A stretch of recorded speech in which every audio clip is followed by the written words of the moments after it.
So it looks like a few of you beat me here, which is what we've been trying to do all along.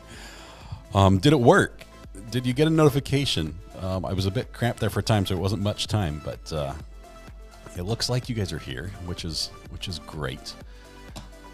Try to get everything lined up here. I've been researching and running around. Had a great lunch, by the way. Hope you guys got a good break as well. Lori says, hey, Scott. Hubby says, welcome to the Gherkin Society, a fellow pickle fan. Wonderful. Lori, that's wonderful. Leanna, I saw your update there in chat. I wasn't able to respond. Glad to know you're safe, even though your home alarm is still haunted, which is all appropriate for today, of course. But let's see.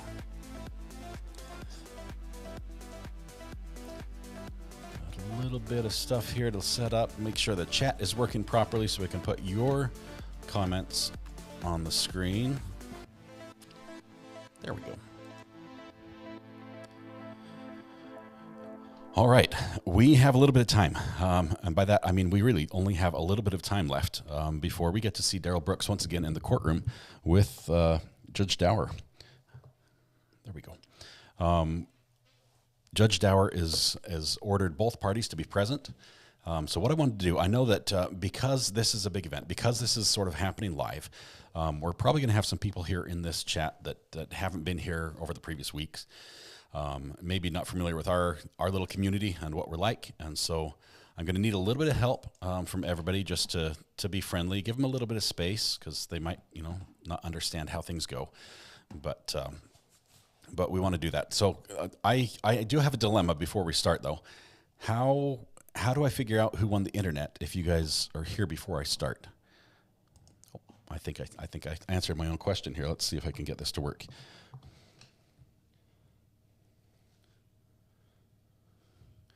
Bingo. There it is. Leanna was the first comment once the notice of the live stream went up. So Leanna wins the internet for the rest of the day. If you guys have any problems or slow speeds, connection issues like that, go ahead and contact her. She'll be able to help you out. Congratulations, Leanna. Please take care of it. Let's see what else we've got. Okay, we want to do a little background. Yes, happy Halloween. Hello from Bulgaria. Wow. I think that's my first comment from Bulgaria. Let me see if I can put some of these comments up here on the screen. Oh man, I'm so excited. Literally my hands are shaking. This gets me so excited about this. First words out of Darrell's mouth today will be subject matter jurisdiction, Your Honor. Is it too late to address that? We need a fan club name. It's got to be something to do with addicts, because clearly you all are, which I love. But yeah, I'm open to suggestions. I love the pickle comment, Lori. Thank you for that. Let me see, who was the Bulgaria? I'm just trying to scroll back here. Who's from Bulgaria? I'm not sure if my chat. Oh, there we go. There we go. Hello from Bulgaria. Wonderful. I don't know Anan. I don't know how to pronounce your name, but I'm glad you're here. Wonderful. I appreciate you being here. Yep. We know what you were talking about. Hey everyone, welcome, says Abby. You've now been officially greeted by our greeter. Abby is just amazing. She's here nonstop. Just great to have you here, Abby, and appreciate all your input. We did have one comment I was going to share with you. I got a message from Ireland, I think over the break. Let me see if I can just play that for you. Hello, Scott. This is Shane here from Ireland. Just wanted to ring and say hello and say a great channel. Glad you're fan. Glad you set it up. Hello to everybody out there who I've been talking with, and just a quick hello, and I'll keep talking on the chat.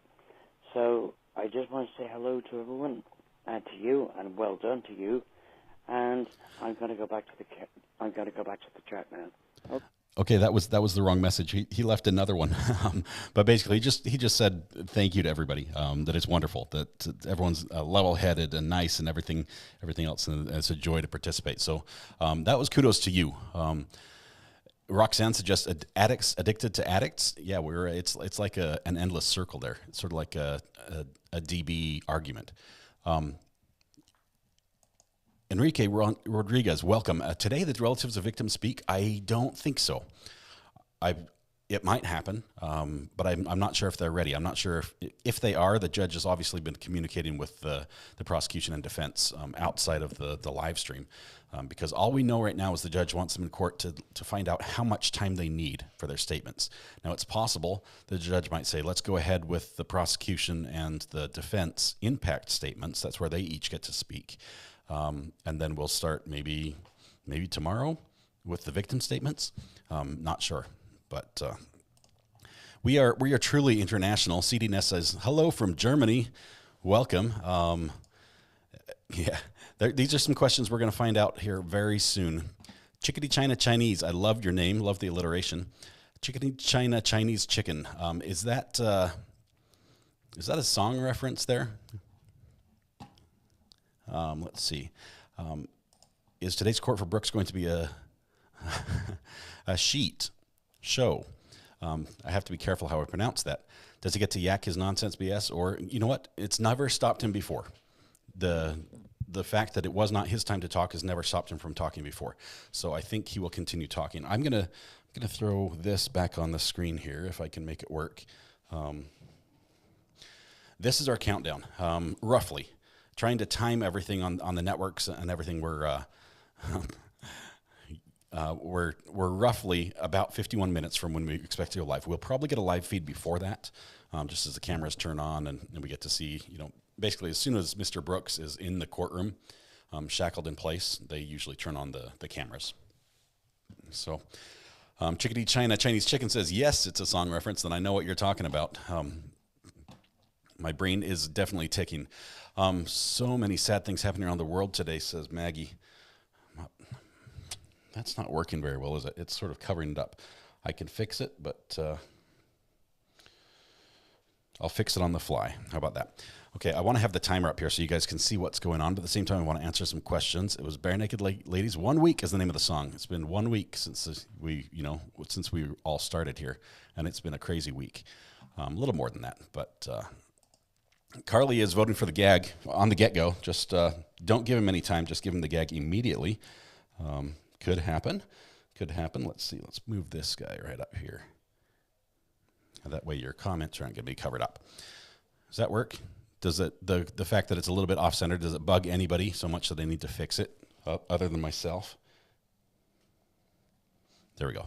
That's where it's gonna be. Okay. 3 mile walk during the break. Roxanne, you were much more productive than I was. I had a lunch. I was going to have a sandwich, but my son actually was making lunch for me. So I still had a sandwich. I guess I had a grilled cheese on wheat and a boiled egg. So yum, yum, delicious, with pickles on the side, of course.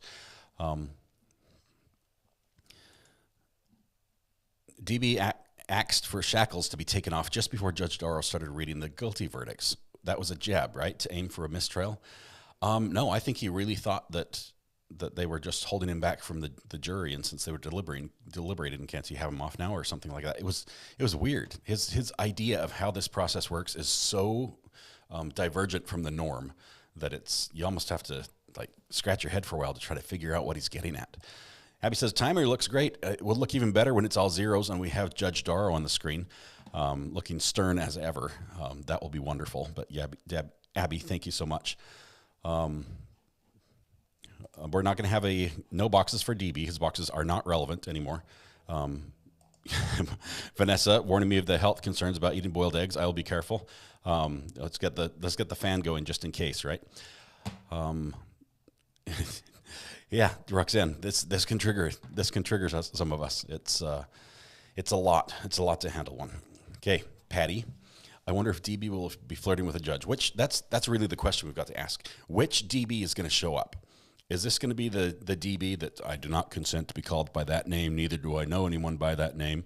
Is that going to be him? Is it going to be the subject matter jurisdiction DB?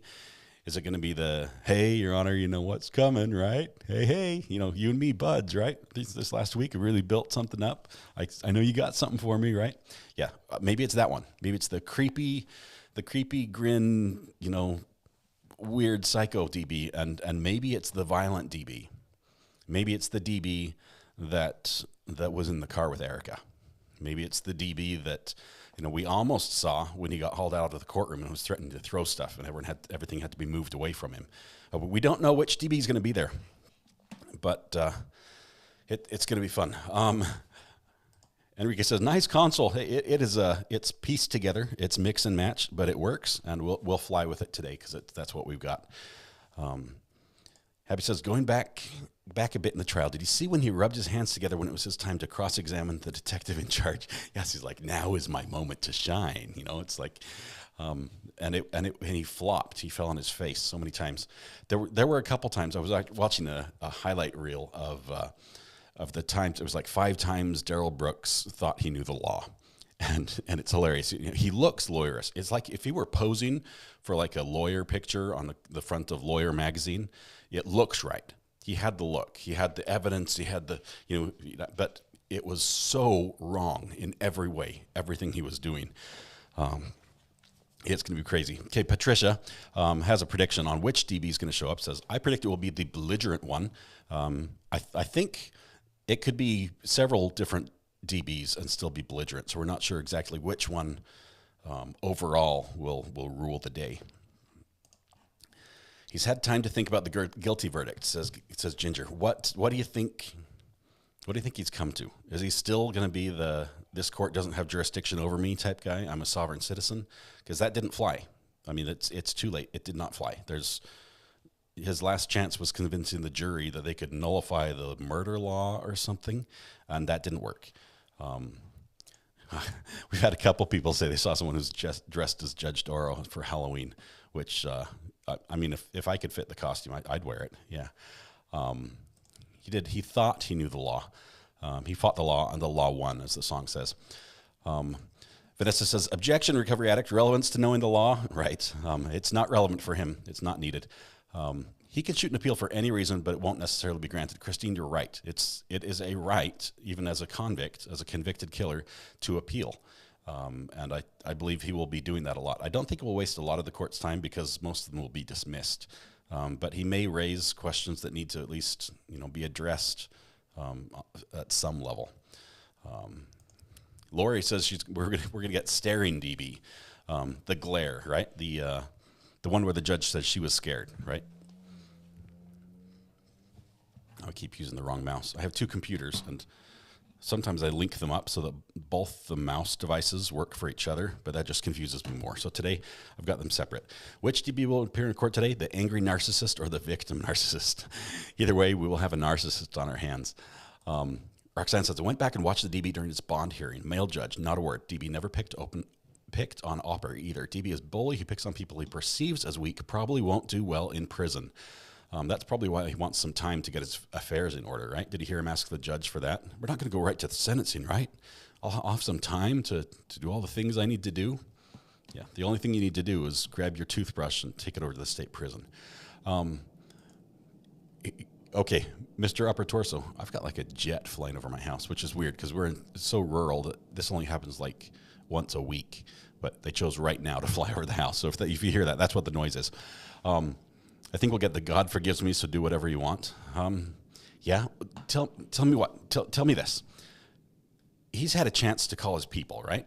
He's had a few calls. He's had a few days to get all the information he's supposed to have ready for the judge today, which is basically how many people are going to talk and how long are they going to take.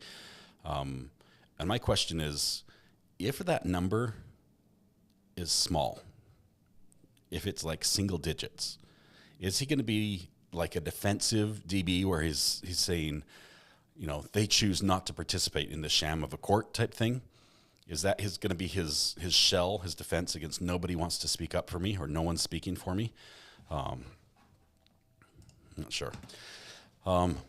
Abby says she gave out my personal number. Thanks, Abby. No, just kidding. That is my burner phone. You're welcome to call it. It goes straight to voicemail. You'll hear a message from me, giving you a few instructions where you'll be able to leave a message that can be played on the air. So if you have something that will really add to the conversation, if you have a question we can play or something like that, that'll give me just a chance to screen it just enough that I know you're not going to blurt out something terrible that will get me kicked off YouTube. And then we can also add you to the conversation and put a voice to the name. Really, it's so much fun to hear the accents and the voices to the names that I'm learning on YouTube. Anyway, so you're welcome to do that. I'll try to keep up to date on it. You can also send it text messages. I got one here just a minute ago where somebody said, "How can a sovereign citizen claim protection under the Constitution?" Great question. Do you guys want to know? Do you want me to explain? I know we've got a lot of new people in here. Do you want me to explain the whole sovereign citizen argument that Darrell Brooks gave? It's bizarre, and for a lot of us, it's a stretch of the imagination to figure out how someone could actually think that way and think that it worked and applied. But sovereign citizen goes like this. It basically is somebody who says, I'm a sovereign, I'm my own man, right? I'm my own person, I have power over me, and no one else has power over me unless I grant them power over me. And so that includes any government. That means I'm not, as a sovereign citizen, I'm not beholden to your laws, okay? You can't tell me, you can't force me to do anything, right? And we see that attitude in DB quite a bit. That's the sovereign citizen. But the bizarre part that was mentioned here in this message really is, how can you have that mindset that I live in I'm my own king type thing, right? I rule my own world. Everything I see, I do what I want. No one can force me anything. How can you have that and still say, help me, Constitution of this government, which I claim not to be a part of, protect me. I need these protections. Darrell Brooks tried unsuccessfully, I think, to argue both sides of this. And it was comical, to say the least. Oh, hey, here's another vote. This is one that I hadn't put on the list. I think it'll be a totally new DB. Tell me, I want to hear your predictions. Who's going to get the closest to what we actually see? Tina says, recovery addict, what happens if he talks during impact statements? Tina, there's one part where he's allowed to talk. The prosecution and defense will be allowed to have a comment, if I understand this correctly, about victim statement, or prior to the victim statements. So it's prosecution, then defense, and then victims for prosecution and defense. And then the judge sentences. So if he talks during his time, we'll probably get another bizarre monologue. That's probably a mix of everything we've seen before. But if he talks during the victim's statements, I think we'll get the gag. And by that, I mean he'll get the gag. And that could be interesting. Tammy, reporting on lunch, said I had grill and cheese tomato sandwich. Wonderful. Hopefully you've got plenty of energy and ready for this, because this is going to be bizarre. Christine says, SovCit is like libertarianism to the nth degree. Yeah, it's a bizarre mindset. It's worth Googling a couple videos on it, especially some cases where people claim sovereign citizenship and some of the associated mentalities that go with it, regarding like land ownership and how you can just claim something and it's yours. And it's weird. They want everything for themselves, but they don't recognize anyone else's rights. It's crazy. But yes, he did reserve all his rights at several points during this. Chickadee China Chinese Chicken says, recovery addict, is he going to ask for an appeal today? I believe he will. He doesn't understand the process for appeal, probably because he fired his lawyers, but he's probably going to submit all sorts of paperwork and maybe even push to have something added to the record. We'll never know. Okay, so everyone was saying Judge Darow was pregnant. I'm not going to comment on that. I don't know. She may be. She has a wonderful family. But the family, I know, didn't ask to be thrown in the spotlight here. So just out of respect, I'm going to keep them out of it. They look wonderful though. A great American family. The D's are worn out on the typewriter in court. Oh man. Brett Pure Life 2 says, I wonder who ranks higher on the narcissism scale, Sarah Boone or Darrell Brooks. Someone else was saying in the comments on another video that Sarah Boone needs to have Darrell Brooks act as her lawyer, and that would just make their day. But that'll be interesting. Criminal Scum says, hello, big man. Been waiting for another live from you. Well, welcome back. We've had a few. Glad to have you back, though. I appreciate all the comments and participation. I'm falling behind on the comments already, and we've got a lot of people here. It's going to get crazy. It really will, because we have live video that's going to be coming in here in about a little over half an hour. It may be short. It may just be a really short day, and then we'll just be left having to look at the calendar and try to guess what it's going to look like. But if nothing else, we're going to know about how long to plan for the victim statements. That'll give us an idea of how many people want to talk. And that could be a really emotional day to watch that. Churchy says his bad behavior won't benefit him now, so I wouldn't be surprised if we saw the please feel sorry for me DV. He's well practiced at manipulation. I believe so. Carol says subject matter jurisdiction needs to be put on the record. He'll never give up saying that. Heck, it was creepy watching him flirt with Darow that day when he giggled and smiled at her. That is exactly what he did. It was a giggle and a smile. JV, no, I think he's going to protest. And he's going to be like, you got the wrong man because my name's not in all caps. Who will play DB on Netflix series? Who wants it? I mean, really, who would want to play that? That's a tough role to step into. You think of any other role you played, you'd be like, oh, he's the guy that played the mass killer. Does Wisconsin have the death penalty? They used to in the 1800s. They had the death penalty, but they had a very traumatic experience with the public execution in front of a lot of people, where it did not happen as quickly or as cleanly as maybe they anticipated, and they decided to do away with it, and they haven't had it since. So, where is the plaintiff? Yeah, really. How could we get this far with no plaintiff? Must be an oversight on the judge's part somehow.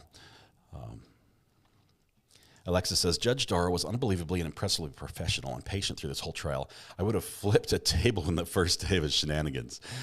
Oh, yeah. I'd be like, bailiff, hand me that buzzer. We're going to test out those ankle shocks.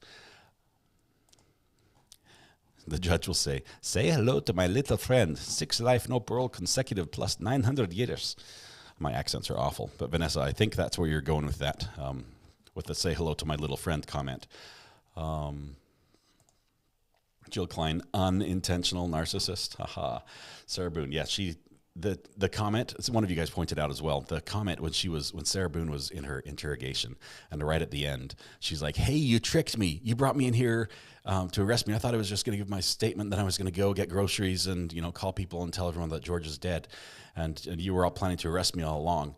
And so you tricked me. And the detective says, not intentionally. I'm like, zing. That was hilarious. Lawful law is happening right now, and Darrell Brooks is the recipient. Did you hear the horn? Somebody said, did you hear the horn? Cedric.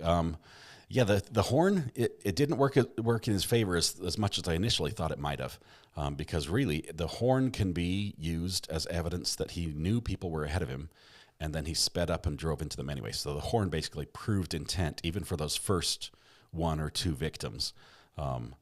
So I just, yeah, it wasn't the defensive powerhouse argument that he thought it was. Objection, grounds, says Dilbert. Yes, I actually made a coffee mug. It's out on eBay if you want to buy one, that says objection, overruled, grounds on it. If you want it, just search for Recovery Addict mug on eBay and you can see it out there. But that was per your request. I had several people ask me to make that, so I just put that together. Best interrogation I've seen in a while. Yeah, we've had a couple really good ones. Cops are really good at what they do. We have some really, really good investigators. And it's fun to watch them play their cards very carefully. I might have told you this, I've actually been on the receiving side of an interrogation at one time. I spent the first few hours of Christmas morning back in 1999 in a police station being interrogated about a bomb I had found. And it was bizarre. It was crazy. It was a lot like you see on TV and in these videos. But I got to see the good cop, bad cop, and I got to, I was by myself. I hadn't asked for a lawyer because I was innocent. But they believed me, and the people who were guilty actually confessed and went to the clink. But anyway. Ashley R. says, Recovery Addict, the part that made me laugh was when Boone turned to the detective and said, "Are you trying to make it worse?" Oh, man. Are you asking me or telling me to sit down? Because I'm a grown man with kids. John's, yeah, he's going to get told what to do quite a bit, and he's just going to have to get used to it. How many minutes will he get to talk? The judge will probably let him talk for as long as he's providing relevant new material. He doesn't have the ability to filibuster endlessly for days and just delay, but it could go longer than his other two comments. We know last time he complained, it was 50 minutes when he complained in court when the judge said, "Look, you're interrupting everything we're doing, right? You won't shut up. You've got all these complaints. We've kicked the jury out. Just out with it. Just spill your guts. Tell us everything." And he talked for 50 minutes, and then he's sort of running out of things to say. So I don't think he has the ability to go for hours. Jennifer, oh my goodness, was this a powerful moment or what? I think the magnitude hit home when they played the audio of Christmas music and then the horror when he drove through those poor innocent souls. That was powerful. I think you guys remember, I wouldn't play that on the air. I muted that, so I don't think... the jury needed to hear that, but I don't think we need to play that over again. That's a moment so many people wish they never experienced and never want to remember. So I did not share that. But yeah, that was just the initial sound of everyone just having fun with the Christmas music playing and the laughing and just the everything leading up to it, especially knowing what was about to come. It was incredibly powerful. Brendan Hall says, "Wait, bomb?" Yes, I found a bomb. Crazy story. We'll get into it someday when we're not talking about Darrell Brooks. But subscribe and remind me one day. I'll tell you on a live stream that whole story. It's bizarre and pretty crazy.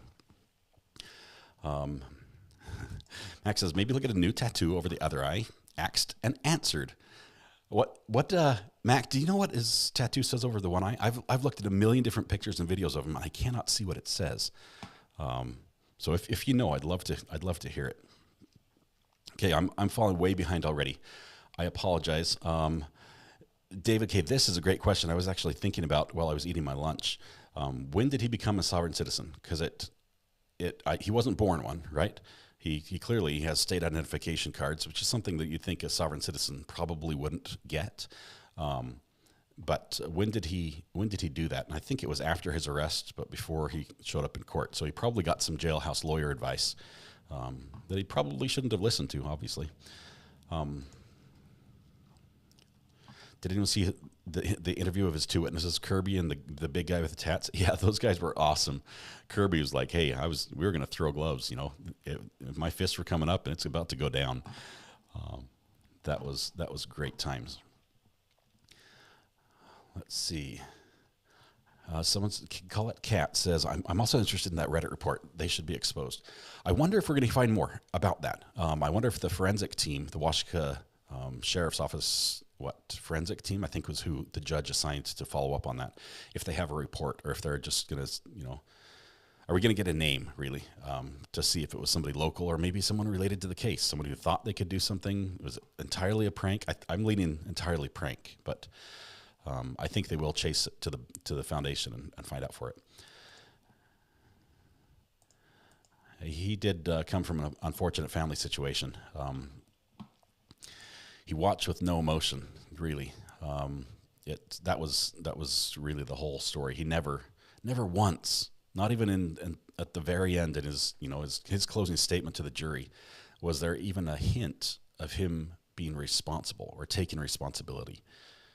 Just not good. Hey, let me switch my cameras. You guys have to remind me, anytime I have the main camera just looking at my back the whole time, I mean, occasionally you want to see what's happening here, and that's fine.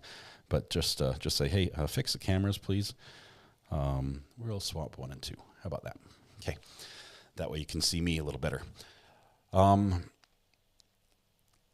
any reason why he did this? Dilbert, you're talking about motive right here.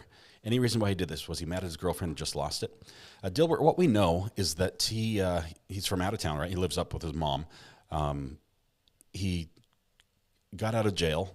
I guess that's where he lived. Got out of jail and called his ex-girlfriend, or Erica, and said, "Hey, I need to come pick up the money you were holding for me." It was like $300. They agreed to meet up. They met, and for whatever reason, she did not give him the money. Whether she didn't have it, or she didn't want to give it to him, or something, she wouldn't give him the money, and he was mad. That was probably the motive behind the domestic, which occurred allegedly 2 times. First on the 20th of November, and then on the 21st, immediately before he drove through the parade. On the 21st, which is the only one that they actually charged him with, and he was found guilty of, she had some friends that basically interrupted that and got her out of them, and he was frustrated with that as well, because that's when the shoving happened at the side of the road, and Kirby was about to throw fists, and when he left that in that angry state, he then went straight through the parade route. So that's what we know. Let's see. Celtic Mutt says, or Celtic Mutt says, recovery addicts showed textbook case of being a sociopath. Yeah, it was pretty bad.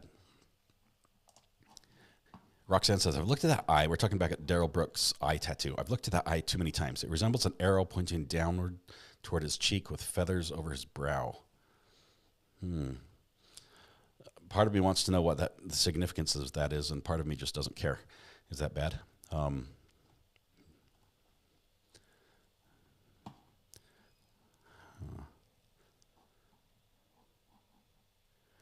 Let's see. Okay, DB is destined for PC. He would get shanked in Gen Pop. I know this, worked in a prison for years. Yeah, he's probably going to be solitary. That's the way it is. Okay, we've got 25 minutes roughly. I'm looking at the feeds here. We don't have anything yet, so I'm going to take just a minute. Carly says, "Rats, recovery addict team. You guys are a bunch of rats." I don't know. That doesn't sound like the friendly, fun-loving name, the vibe we have going here. But I'll let you guys vote on what you want to call yourselves. Any outbursts for the crowd in the courtroom?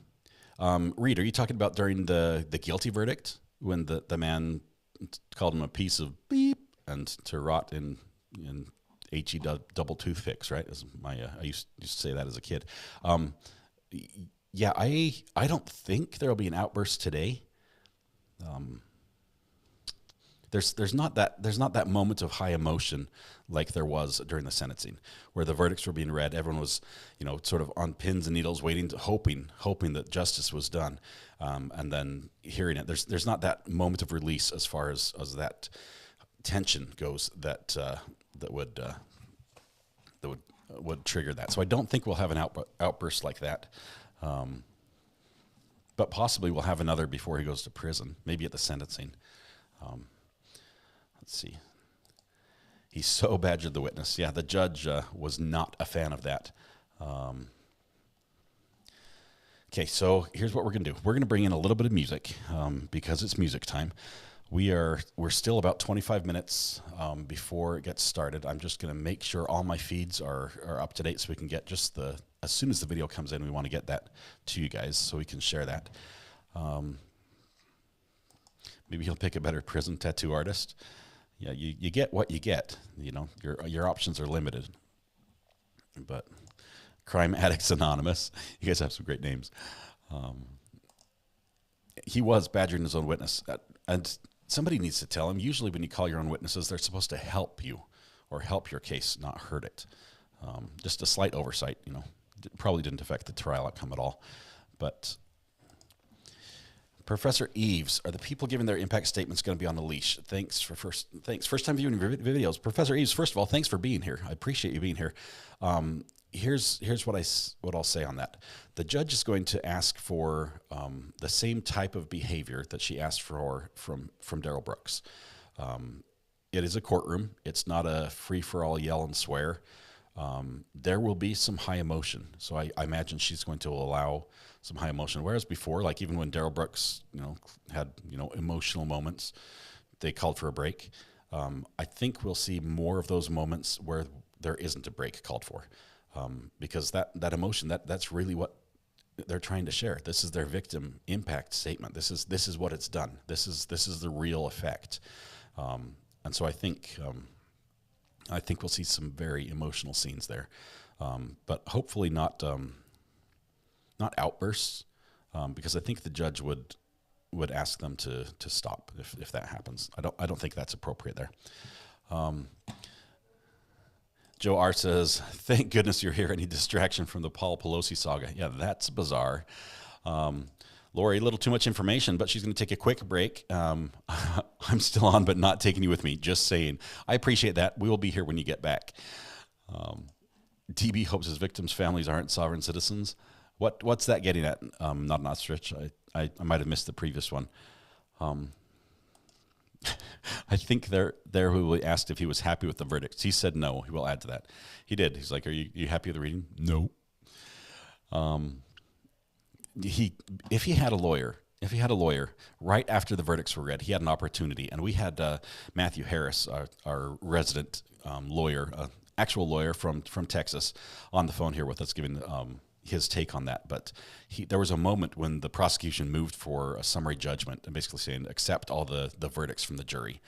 And at that moment, Darrell Brooks should have instead moved for a directed judgment, where the judge basically gets to look at all the charges again and with her professional legal opinion, see if any of those charges maybe hadn't been met in every element.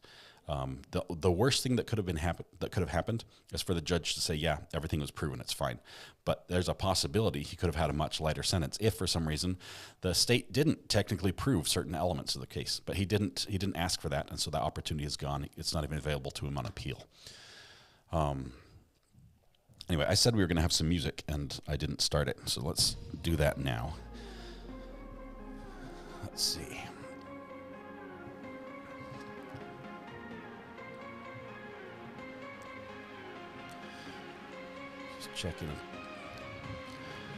Checking a couple sources right now on the video feeds, making sure there's nothing that we're missing yet, as it's about to go live in just a few moments.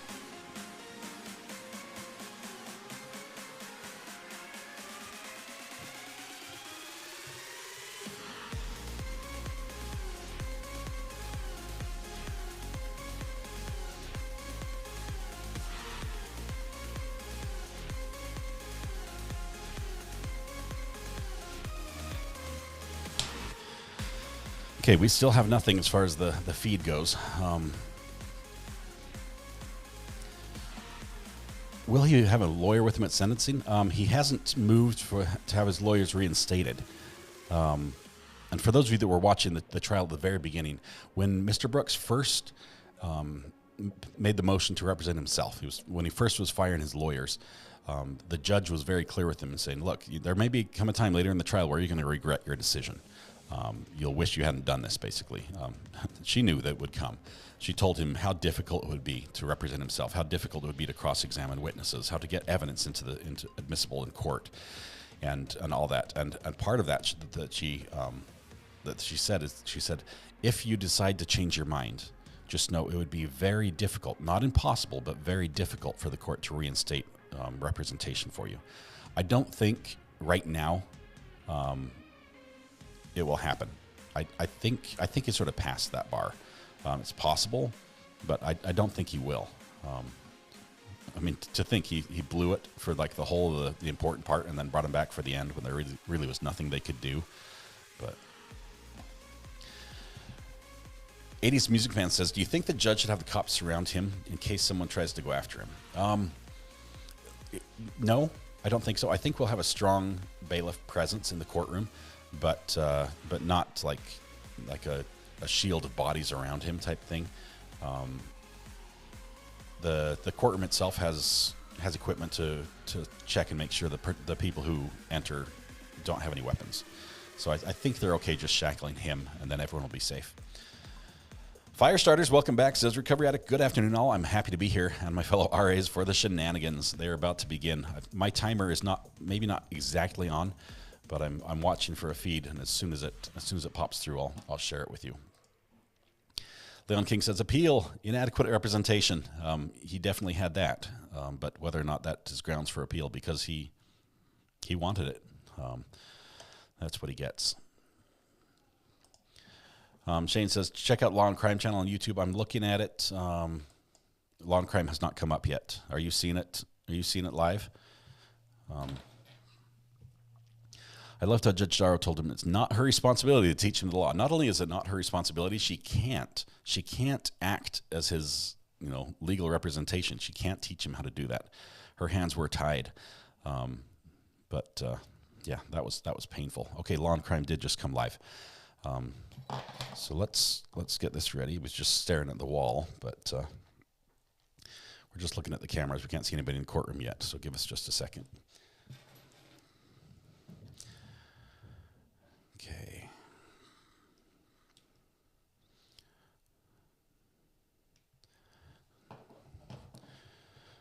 All right, switcher. We're going to take camera 2.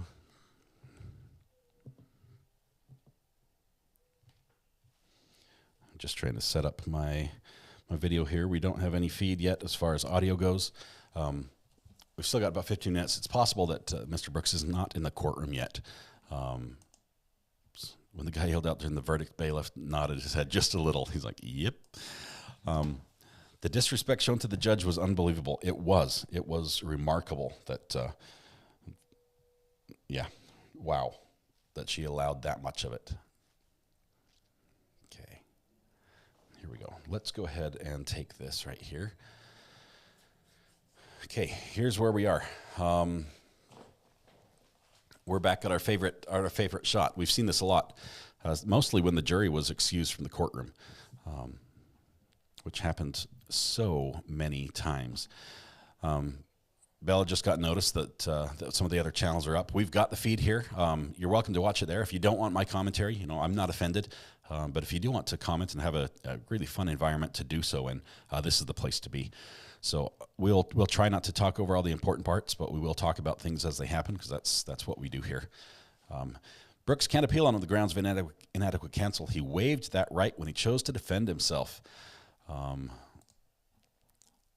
Judge handled herself extremely well, just remarkable.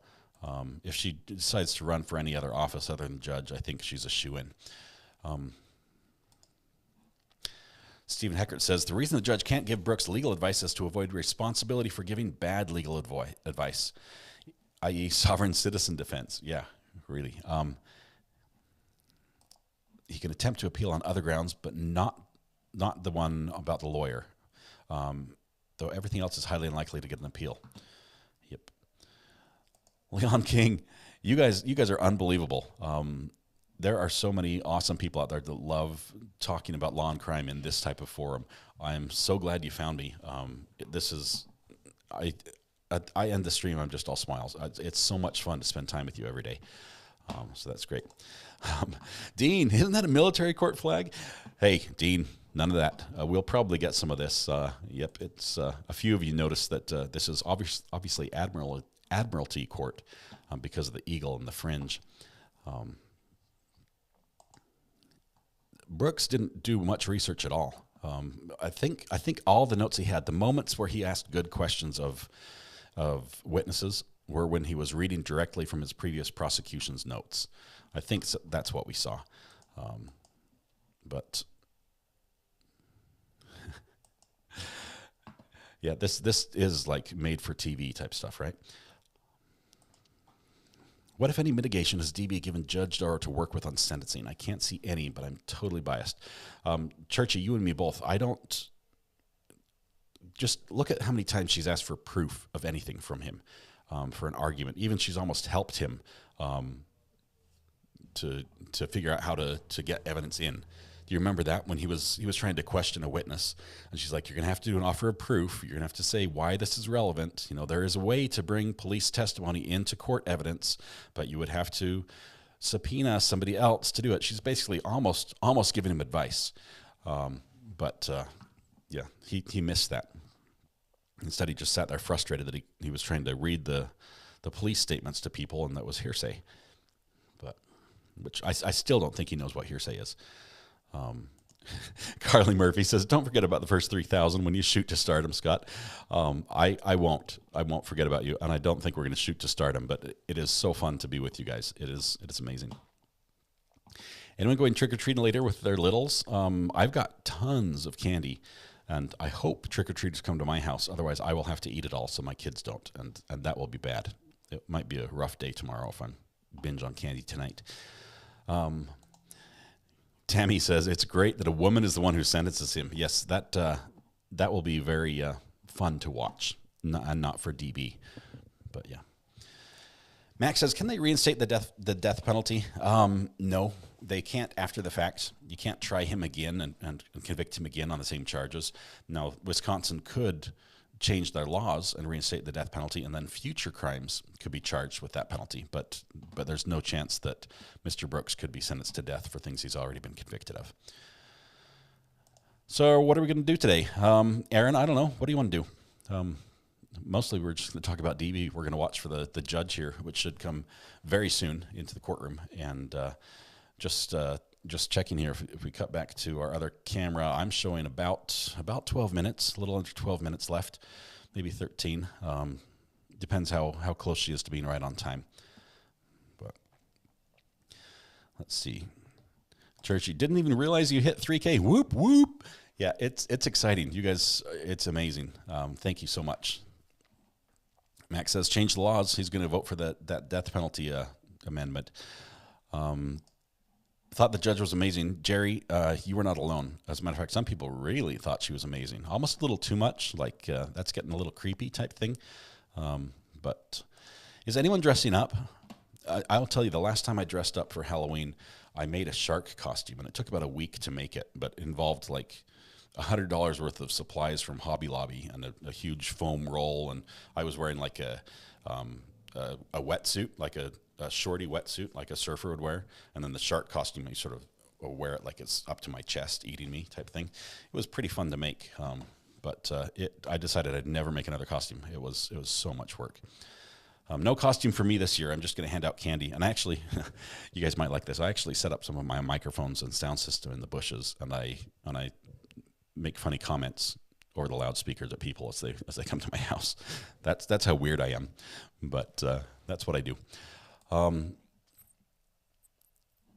Yes, we've heard Judge Darow is the costume of the year. I thought it was going to be corn, really, like for that TikTok video. Everyone was, it's corn, you know. But yeah, Criminal Scum says nope. He prefers blondes. So the judge's husband doesn't have to be worried about you. Wonderful. You think if you would watch at least one episode of Perry Mason, it might have helped, at least in decorum, you know, just understanding how to act in the courtroom. Judge Judy would have thrown the gavel at him, and she'd be on trial for murder. Let's see. I'm dressing up as my profile picture. Let's see that. The green hair and everything, that looks great. I made costumes for myself, my husband, and our neighbors. We're the Price is Right contestants. That's awesome. That's really cool. I'm not sure if we would be able to watch that clip. Obviously, it's copyright, but yeah, there's some funny material out there, comedy-wise, regarding Halloween and costumes. Carolyn, where did you read this about Suicide Watch? Is that standard practice? I haven't heard anything particular about his behavior. It says on Twitter. I'll have to look into that. But yeah, for sure, the judge was phenomenal. Let's see. Okay, I'm falling behind. You guys are typing fast, and I want to get everybody's comments. Once again, I'm going to switch to skimming. I know a lot of you guys are talking back and forth, and please be respectful. Just understand this is a fun community we're in. We all like true crime. Some of us have been in it longer than others and know more about one case than the other. It's okay if somebody disagrees with you. As a matter of fact, I'd love to hear opinions. If you honestly have an opinion that differs from mine, I'd love to hear about it. Maybe I can learn something. But try to keep it nice and polite. Remember, we do have some kids in chat. We've got some people that are early teenagers, and we want to keep the language and content family friendly as far as that goes. So yeah, let's see. Lori says, true crime is my hobby. That's awesome. We're going to have to talk after this about what we're going to do. We're going to go straight to the Sarah Boone trial, which is the lady who allegedly killed her husband, stuck him in a suitcase, and he suffocated. Crazy trial. I mean, we've got amazing interview footage. We've got the body cam footage of her when she's first being questioned at her house. We've just got some amazing stuff. Lots of questions that haven't been answered, like how he sustained the injuries that are on his body, and just she's not denying that she put him in the suitcase, but her whole defense is intent. Like she didn't intend for him to die. I think she didn't intend for the end outcome. Maybe is what she's trying to say, but she didn't intend for him to be stuck in that suitcase. And a rational person could have come to that conclusion that he was not being able to breathe just from him saying, hey, I can't breathe, let me out. But so I don't think she's going to get away on just the I didn't mean for him to die defense. But she's only being charged with second degree, not first degree, probably because it's so hard to prove that. Hey, here we are. There are pink sentencing sheets, so we'll be good for later. The judge likes pink sentencing sheets. Yeah. And then I think we're hightailing it over there. Okay, so she's 7 minutes early. Yeah. Which means she's just really excited to be here. Oh, thank you.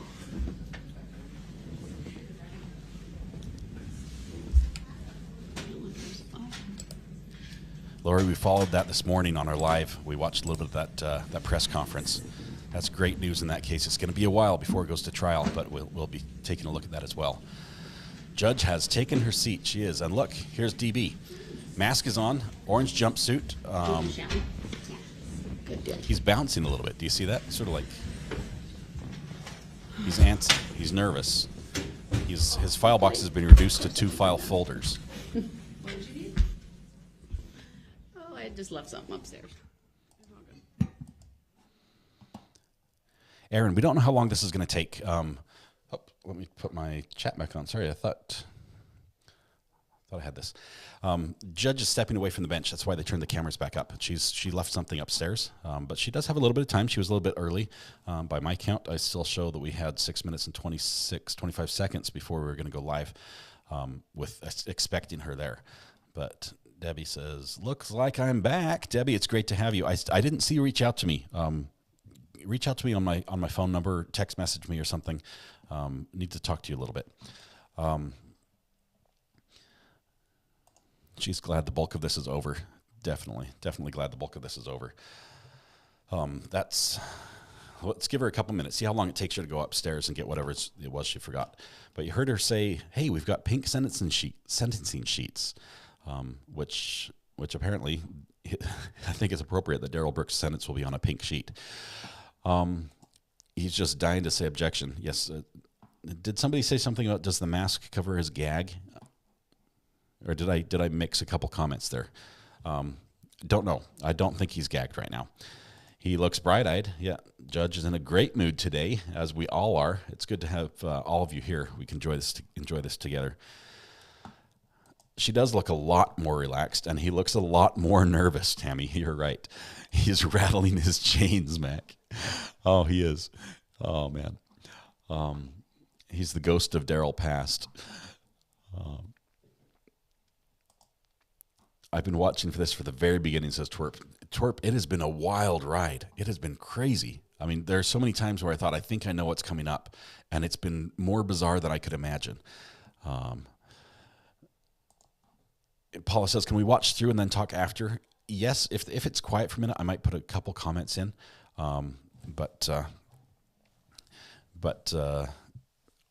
we are doing some commentary. You're obviously welcome to talk in chat anytime, but we do want to hear what she says. And that's the part that's important. So we'll definitely talk after. I'll try not to talk over her very much. You guys are making suggestions on the brand and the model of the ball gag. I won't go there. What's with the electric? Oh, what's with the electric ankle bracelets? This is a security feature in the courtroom. It's probably standard in their procedures for somebody who's charged with or convicted in this case of a crime of this magnitude. But they are basically like a pre-applied taser. Just at the bailiff has the button, and should something go wrong. Sorry, my company just off. Oh, okay, wonderful. That's why you're back. Wonderful, Debbie. But should something go wrong, if he acts out, if he threatens someone or himself, that's when we're going to see Darrell Brooks do the little wiggle like a fish and flop on the ground thing. The camera probably won't show that, unfortunately. Mary says, this has been nuts. That poor judge needs a vacation and a couple double shots. Yep. He's getting ready to put on another of his nonsensical rants. Where's he going to start? Do you think he's going to do the whole I don't consent to be called that name? Because the judge is going to ask for appearances, right? And I don't know if we're going to get all three of the prosecutors there, if it's just going to be one or two or what. But let's see. He did want to adjourn the trial due to COVID, and he was really worried about the jurors for their sake, obviously, when some of them tested positive. But the jurors like, I'm sticking through this. That was really good. I like the comments. That's why I came to this chat, says Ann. Of course, that's the comments are the best part of this chat. We're still at 149 likes on the stream. Please smash the like button, says Maria. Hey, only if you want to. If you don't like it, hit the dislike button twice. Going for pity this time, trying to look weak. He is weak. He's a small man. He's been attacking people who are weaker than him for some time, apparently, if you look at his rap sheet. We've got an argument for subject matter jurisdiction. He'll bring up jury nullification again. I think that bird has flown the nest. It's gone. I don't think we've got the jury nullification option anymore. Couple, you think he will disrupt the proceedings? I think we're going to get something of some kind, but just how disruptive, I'm not sure yet. I think the community needs a book deal. Ollie, can you write the book for us? Let's see. Crafty Cow says, hi again from Aberdeen, Scotland. Obviously, Crafty Cow, you're referring to Highland cattle. Glad to see you back again. Great channel. Wonderful. I'm glad to have you here, Crafty. It's wonderful. Love to get our friends from Scotland, Ireland, the UK, all that area. DB should have to wear the rack belt, 50,000 volts to the kidney for 8 seconds. Is that a thing, the rack belt? Man. Criminal Scum says, I do consent to liking this. The judge is still upstairs. I don't know what she forgot. Some paperwork of some sort, but she needed it for today. So, Paula, I love that you found the channel as well. It is amazing. You guys, you are the cream of the crop when it comes to true crime fans. This is a community that's different than I've seen at any other channel. You guys really are amazing. It's a friendly environment that's educational. It's fun. You're super witty. Oh my goodness, some of you are so quick with the wit, and I love it. It's going to be amazing today, and hopefully over the next couple days as well. Yeah, David K. The jury has seen now what we saw. Yeah, they went back and watched the videos of what happened when they were outside the courtroom. I'm sure they've talked about it. Has anyone seen them talking to the press yet? I have not seen the jury talk to the press. I think they might be acting as a group. They spent so much time together. It's very possible that they decided, hey, when this is over, let's all do this together and help each other out instead of the first one to run to the press gets the money type thing. The jury can speak out now. They are done. They've been released. They have no part in the sentencing. In Wisconsin, the judge is entirely responsible for the sentencing. Once the verdict has been turned over to her, they're excused and they're done. So we are expecting someone to talk eventually. Maybe they're being respectful and not talking until after the victim statements. That's something I was thinking of. That would make sense to me, so that, as to not to get in the way or take the light away from that. Just looking at the timer, the judge is just a tiny bit late now. Obviously, forgetting something and coming back. So we'll see. TW says, Green Bay Packers lost last night. Judge might be a bit rough on Ford Brooks. Is she a Packers fan? Do we know that? For Old Call State of Wisconsin versus Darrell Brooks, case number 21 CF 1848. May I have the appearances, please? State by Leslie Basie and Zach Witchow. Sir, please state your name for the record. I'm here as a third-party intervener in that matter, appearing as authorized representative for my client. I set for value in return for value all of the charging instruments in this matter and make my exemption available for discharge of all obligations and charges connected with this case. I do not dispute any of the facts in the charging instruments and state for the record that I do not identify by the name stated. The record should reflect that the individual known to this court as Darrell Brooks is present in custody in person. He is appearing in jail attire today. The court is here to address a couple of things. Of course, the scheduling of sentencing. I also want to address a letter that was sent to the parties late last week on the 28th regarding the unsealing of search warrants, a filing from Mr. Brooks, and then an issue just as it relates to the record and the use of restraints during the trial, given a statement that was made by Mr. Brooks when the jury was coming out after they had reached their verdicts. So I'll start with the search warrant issue. The parties should have received the letter dated October 28th advising the parties that the court will be unsealing all of the search warrants tomorrow, November 1st, unless there's an objection that is raised. Of course, that's based in law and fact. And I indicated in that letter we would address any objections at this hearing. So I'll start with the state. Do you have any objection to that? No, Your Honor. All right, Mr. Brooks. I have not received anything. I'm quite sure, or I don't know if you knew, but the very second that I left your courtroom Wednesday, Your Honor, I was placed on suicide watch. I was told that it was per jail administration, that it was policy. It was nothing I could do about it. They immediately took me right from court, stripped my cell. I talked to mental health. They changed me right over into the SMOC, and I was basically placed on that. They just gave me regular clothes maybe 10 minutes before I came to your courtroom, Your Honor. So I haven't.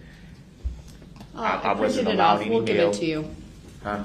I had the letter printed off, and we'll give it to you now so you can take a moment to review it. It really says everything that I just put on the record just now as well. I accept for value in return for value this document. He appears to be handcuffed. Yes, he's handcuffed. I would just note there's a typo in your name, but my apologies for Oh my that. goodness. Middle initials indicated wrong. But it does reference this case number. He's like, I think that's grounds for appeal or mistrial right there. He doesn't know how to handle this because he has to acknowledge that that's his name.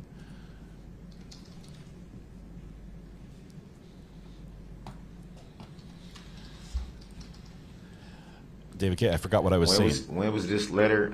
Because like I said, I've been on watch, so I haven't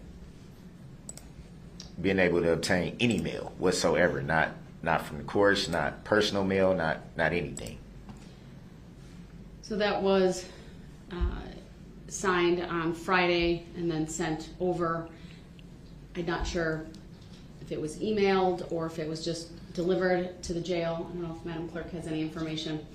It was done by my other clerk. But in any event, you have it before you. What I can tell you, sir, is that normally search warrants may be sealed for a period of time.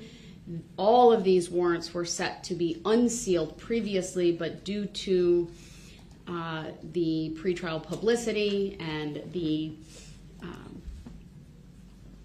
various orders related to the jury, including the use of the jury questionnaire, I had, at the request of the parties and with the consent of all parties, sealed or continued the seal on all of these documents, and the previous order indicated that everything would be unsealed either November. So he has no 30th idea what this or means. at the conclusion of the jury trial, whichever came first. Of course, the jury trial is now concluded, even though the case hasn't gone to sentencing.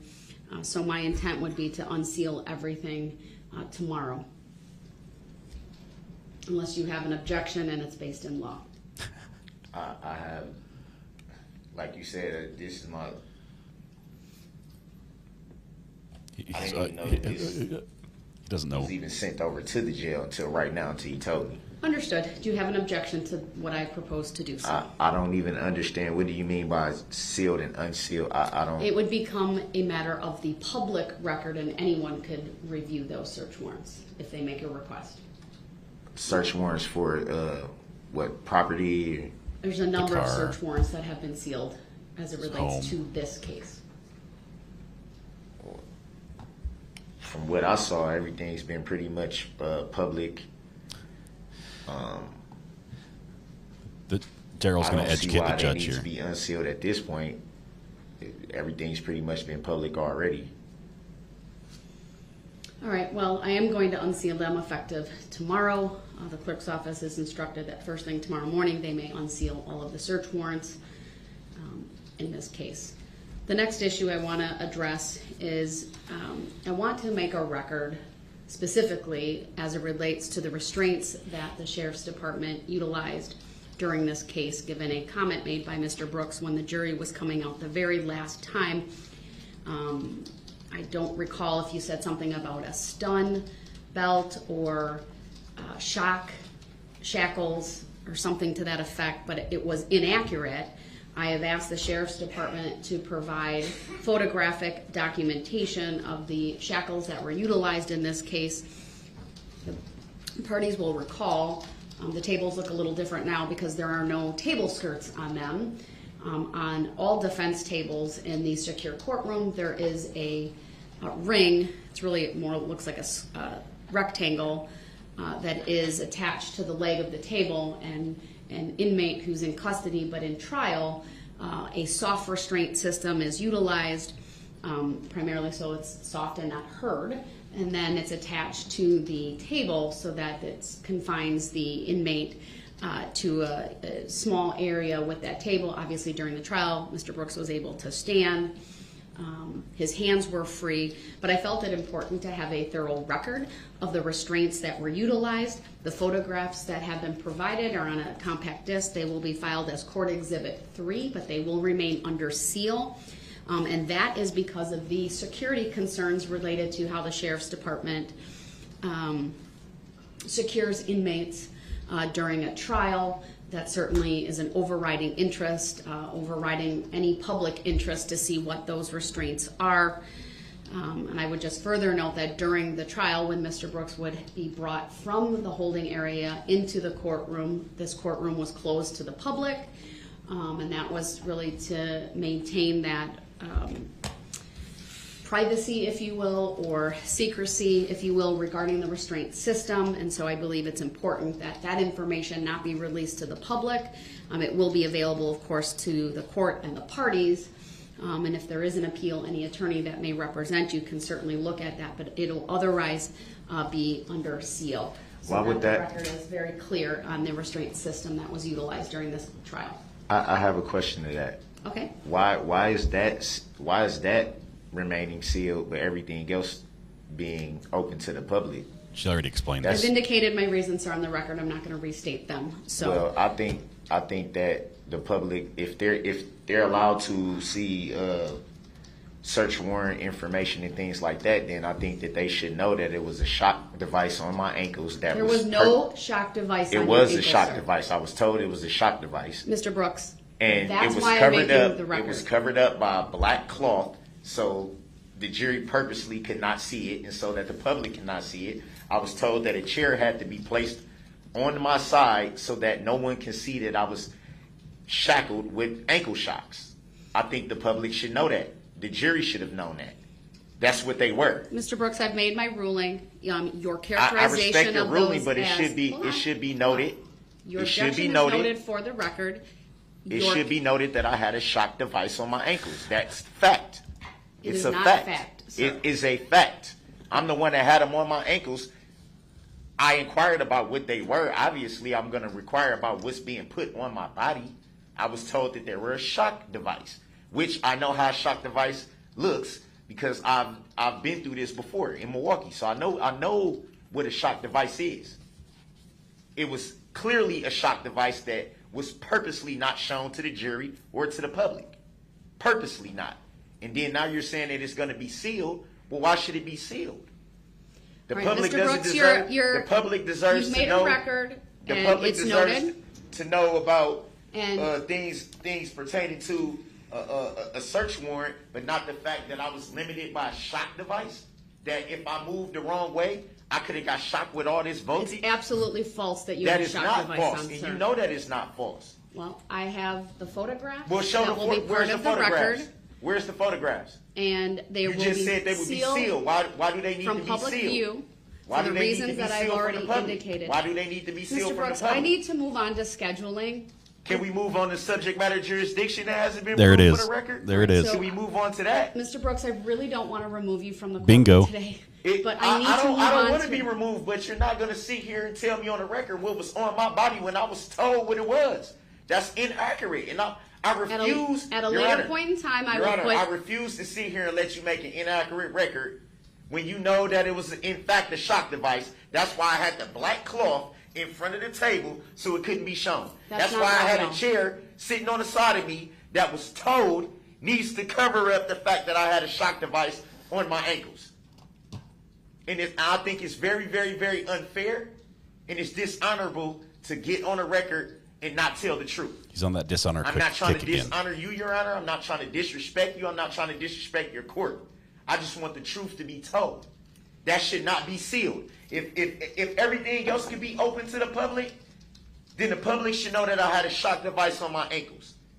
That was purposely not shown to the jury or to the public. They should know that. All right, thank you, Mr. Brooks. I disagree wholeheartedly with your Well, it's characterization. not true. Mr. Brooks, I didn't interrupt you. Please It's not don't true. interrupt me. It's not true. Mr. Brooks? I'm quite sure there's cameras rolling right now because there are always cameras rolling. There's always audio on. Mr. Brooks, I need There's to move on to there's public in the scheduling. courtroom. Break out I the gag. had a shock device on my ankles, and they purposely did not want to show that to you guys or to the jury. That's Mr. why I Brooks, can only move I'm advising you. here or here. Mr. That's Brooks, the I'm reason advising why. you. And I always had the chair right here. Everybody that came to this courtroom seen that I had a chair right here, even though I had no counsel. What is the reason for me to have a chair right here? All right, Mr. Brooks, Why did I have a black cloth any in front of further the table? interruptions will result in you being removed to the other courtroom Okay, because and you're you not hold letting me in move contempt, on that's to okay. scheduling. Is it civil contempt or criminal contempt? All right, one more interruption and you will go to the other courtroom. Well, they need to know that. Stop. They need to know that. They need to know the truth. I'm going to ask the state some questions. If you interrupt when I do that, you will be removed to the other Okay, courtroom. remove me All right, then. Remove me Attorney then. It's Basie. not going to stop the fact that they need All to right, know that a shock device he's is on my interrupted. ankles. I'm sorry, everyone. We'll have to clear the courtroom. He will be removed to the other courtroom. I'll make the That's appropriate fine. findings. Tell the truth, though, Your Honor. Tell the truth. I had a shackle. Lieutenant? I had a shock device Captain, on can my I ankles. please see you? We're off the record. Whoo! What did we say? Oh my goodness! Oh my goodness! That is bizarre. Which Darrell Brooks showed up? Who called it? Who called it? Oh my goodness! Good grief! What a clown! Oh man, that was bizarre. Okay, so the judge basically she popped the bubble. We hoped it was true. I hoped he was telling the truth because I would have loved to see him use it. But apparently the device that was shackled to him was a soft restraint device, which keeps the chains quiet as he moves around in court, which makes a little bit of sense. But it's basically, think of like one of those recoil or retractable leashes that you have for your dog. It was probably something like that had just a little bit of spring and give to it, and a cloth that covered the chain so there wasn't be a rattle. But wow, he said they were shock shackles initially. That's where we got that lazy dog, is that he said they were shock shackles, and they do exist. There's no question about it. You can get shock shackles. Trust me, I spent the weekend trying to buy them a couple of weeks ago, and they wouldn't sell them to me, even though I promised not to use them on people without their permission or consent in this case. But yeah, they do exist. It's probably going to get into the issue of cruel and unusual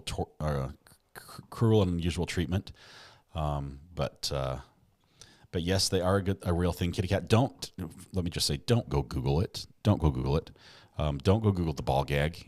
It's not what you think it is, or the internet will think you're meaning something else, and you don't want to go there. So just don't take our word for it. So he's going to be in the other courtroom for a little bit. Pierce, yep, here we go. I didn't see. Do you guys see anybody else in the courtroom where they were? Is the public allowed in for this? I did not see that. Let's see. I don't mean to disrespect your court by being disrespectful, but let me be disrespectful. Let's see. Somebody told me they won. Let's see. Sanita, it is potentially serious if he was told by the court they could electronically shock him as a means of control if it was not true. Yes, that's not good. I don't think it would. Maybe he'll appeal on those grounds. Say, I was scared to offer my actual defense because they had a shock device on me, and maybe that's his grounds. But the judge was very clear. We're not going to see the shock device because of security concerns, and I can understand that. I have a hobby of lock picking. I like to. It's called lock sport. I like to open locks that are not in use, that I own and have permission to open with lock picks. And so, yes, it's true that showing a picture of a lock of a device does open the door to, the process of picking it. Knowing what a lock looks like and how it functions is one of the steps to getting it open. So I understand 100% the judge's explanation there. Steve says, can I explain this? What particularly do you need me to explain there? I'd love to. Let's see. You knew as soon as she said that she doesn't want the public to know that he was going to go there. He was going to open his mouth and be like, yeah, I'm going to tell them, they deserve to know. This is how it goes. They deserve to know. He's going to take his shirt off. No, I don't think he will, because he is shackled. Previously, his hands were not shackled to his waist. It's very difficult to take your shirt off when your hands are shackled together. He might try, but I don't think he'll get it all the way off.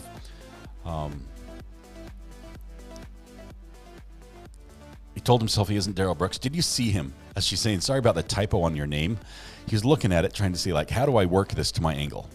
How do I twist this to be, grounds for my get out of jail free card. Matthew Harris, our legal expert, steps in and says, if he wanted to raise the shock shackle defense, he should have objected and brought it to the court's attention. That's the only way to preserve most errors for appeal.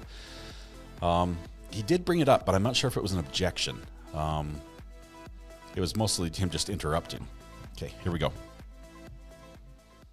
An adequate record regarding... Anyway, Your Honor. All right, he interrupted. I will mute him. I need to make a record of his removal.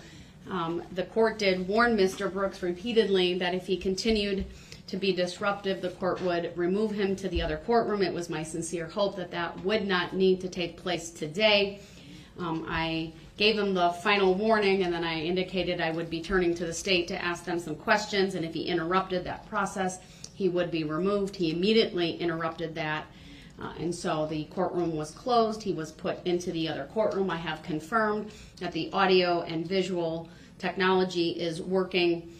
He can hear, he can see, at least the other individuals in there confirmed that was the case. He was audible for a little bit when I first went on the record, but he continued to be disruptive, and so I did utilize the mute function of the technology so that I could make an adequate record. Although this is really a scheduling hearing today, I will make a finding under Illinois versus Allen that his conduct was did disregard the elementary standards of proper conduct, of decorum and courtesy. He was disruptive. He interrupted multiple times and challenged this court when this court was making a record regarding the restraints that were utilized throughout this trial.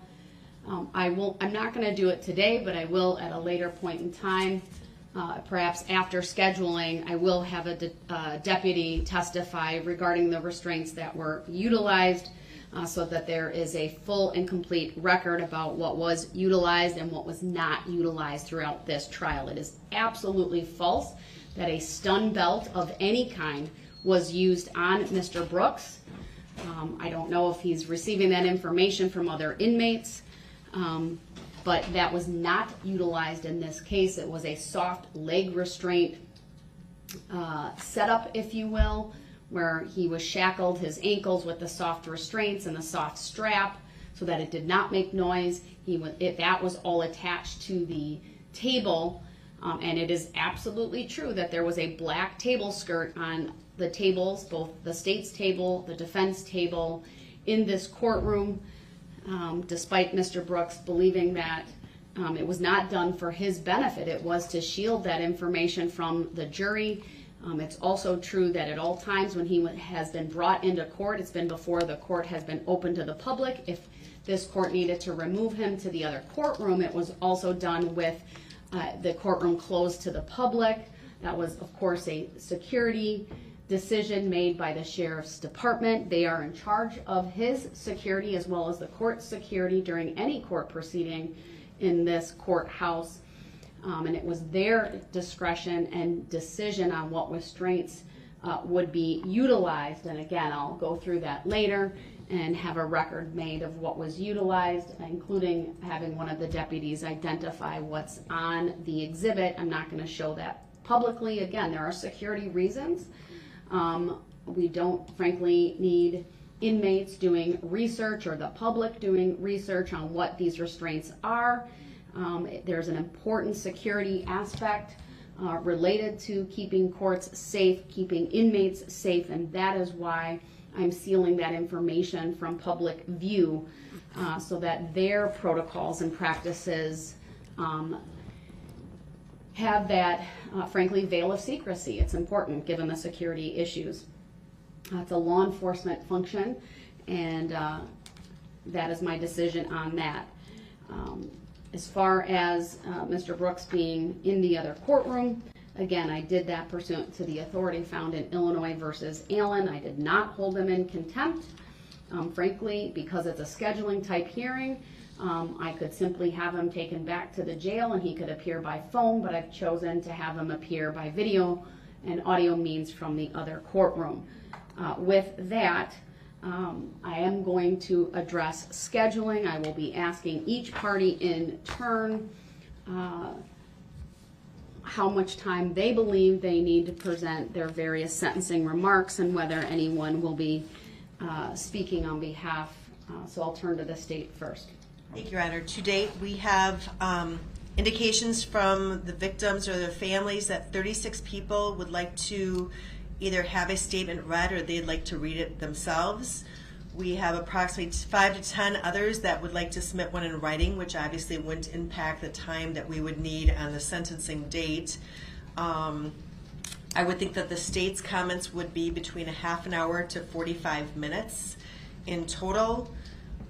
So we're looking probably at about 4 to 4.5 hours. We will need some time to rotate victims out of the courtroom as they come in to speak, because we can't fit everyone in the courtroom at one time. So we'll need to get one set in, get another one to room 115 so that they can hear what's being said. So we're thinking 4 hours, and speaking with the families and the victims Wednesday after the verdict. I think there's a strong desire to have the sentencing before the anniversary of That's what we're looking the for. parade incident, and that obviously is November 21st. In checking with people, November 15th, 16th works for everyone. Specifically, the 16th works for everyone that would like to talk. I know that this court obviously has court calendars. I do have other dates that would work. Unfortunately, those go out to the end of December, end of November, beginning of December. But again, I can't emphasize enough, there are a lot of families who are leaving town the week of the parade, and I think the general consensus would be it would be nice for them to have some finality to this before they leave so that they're not around here at the time that a loved one was injured or killed. By any chance, did you have an opportunity to look at my calendar and some of the jury trials and talk with your colleagues, I mean, one of the cases, for example, I have on the 15th is an attempted homicide trial. I don't know if that's going to go or not, but just like this court gave due attention to this case, I need to be mindful that that case has been scheduled since June. I did not. I received these dates, although I believe that they were probably sent this weekend. I did not check my email over the weekend, so I did receive them this morning, and unfortunately I did not take the time to do that. We can certainly look right now. Do you know who's handling that attempted homicide from our office? I believe that's Attorney Sitzberger. Okay. There's other cases as well, because it's rare that I wouldn't stack trials, and so there's also another serious felony matter with Attorney Thurston for your office. That one was scheduled in August.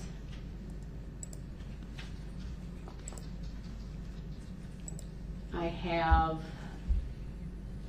Okay, they're looking at the calendar here, trying to find a another good one date. with you, Yes. Attorney Basie. I'm just looking at the number of.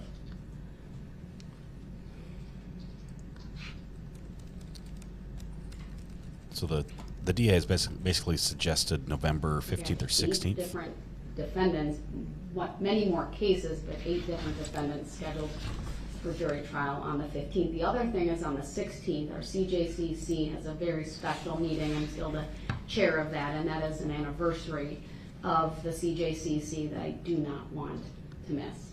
So not that I couldn't work around that, and it's not that I'm not willing to change, my calendar in any way that I can.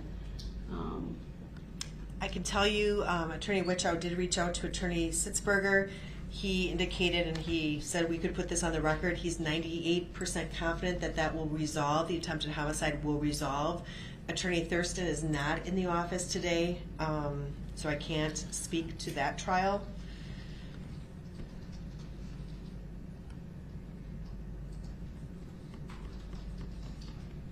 All right, let me, before we look at dates, of course, let me talk with Mr. Brooks and find out how long he anticipates his sentencing remarks and whether anyone. So, sir, I have unmuted you. If you could speak to scheduling.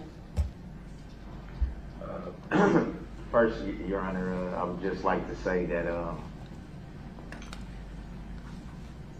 I know you're well aware that I have ongoing matters in Milwaukee pending too. I have to be in court there in 2 weeks, and those cases are scheduled for trial as well. He's actually busy. I haven't had the opportunity to speak with my representation over there because of the protocol that I've been on these past, I think it was 5 days since I last was in your court. I would like the opportunity to, now that obviously this was the big case, obviously. If it pleases the court, if it pleases you, Your Honor, I would at least like to get a disposition on what might happen there. I go to court there in 2 weeks. I'm sure that I would learn a lot more at that time. I'm not sure if I'm going to have the same representation at this point or if something's going to change with that. So he has lawyers there. Do you know the specific date that you're scheduled? The 17th. That's for both cases. I don't know why they put both cases on the same date. And like I said, I don't know if anything's going to change between now and then. But both of those cases are scheduled to go to trial. And like I said, with the representation there, I don't know what's going to happen with that as of yet. There's been issues for months with that. I know that's something that Milwaukee has to deal with and not your court.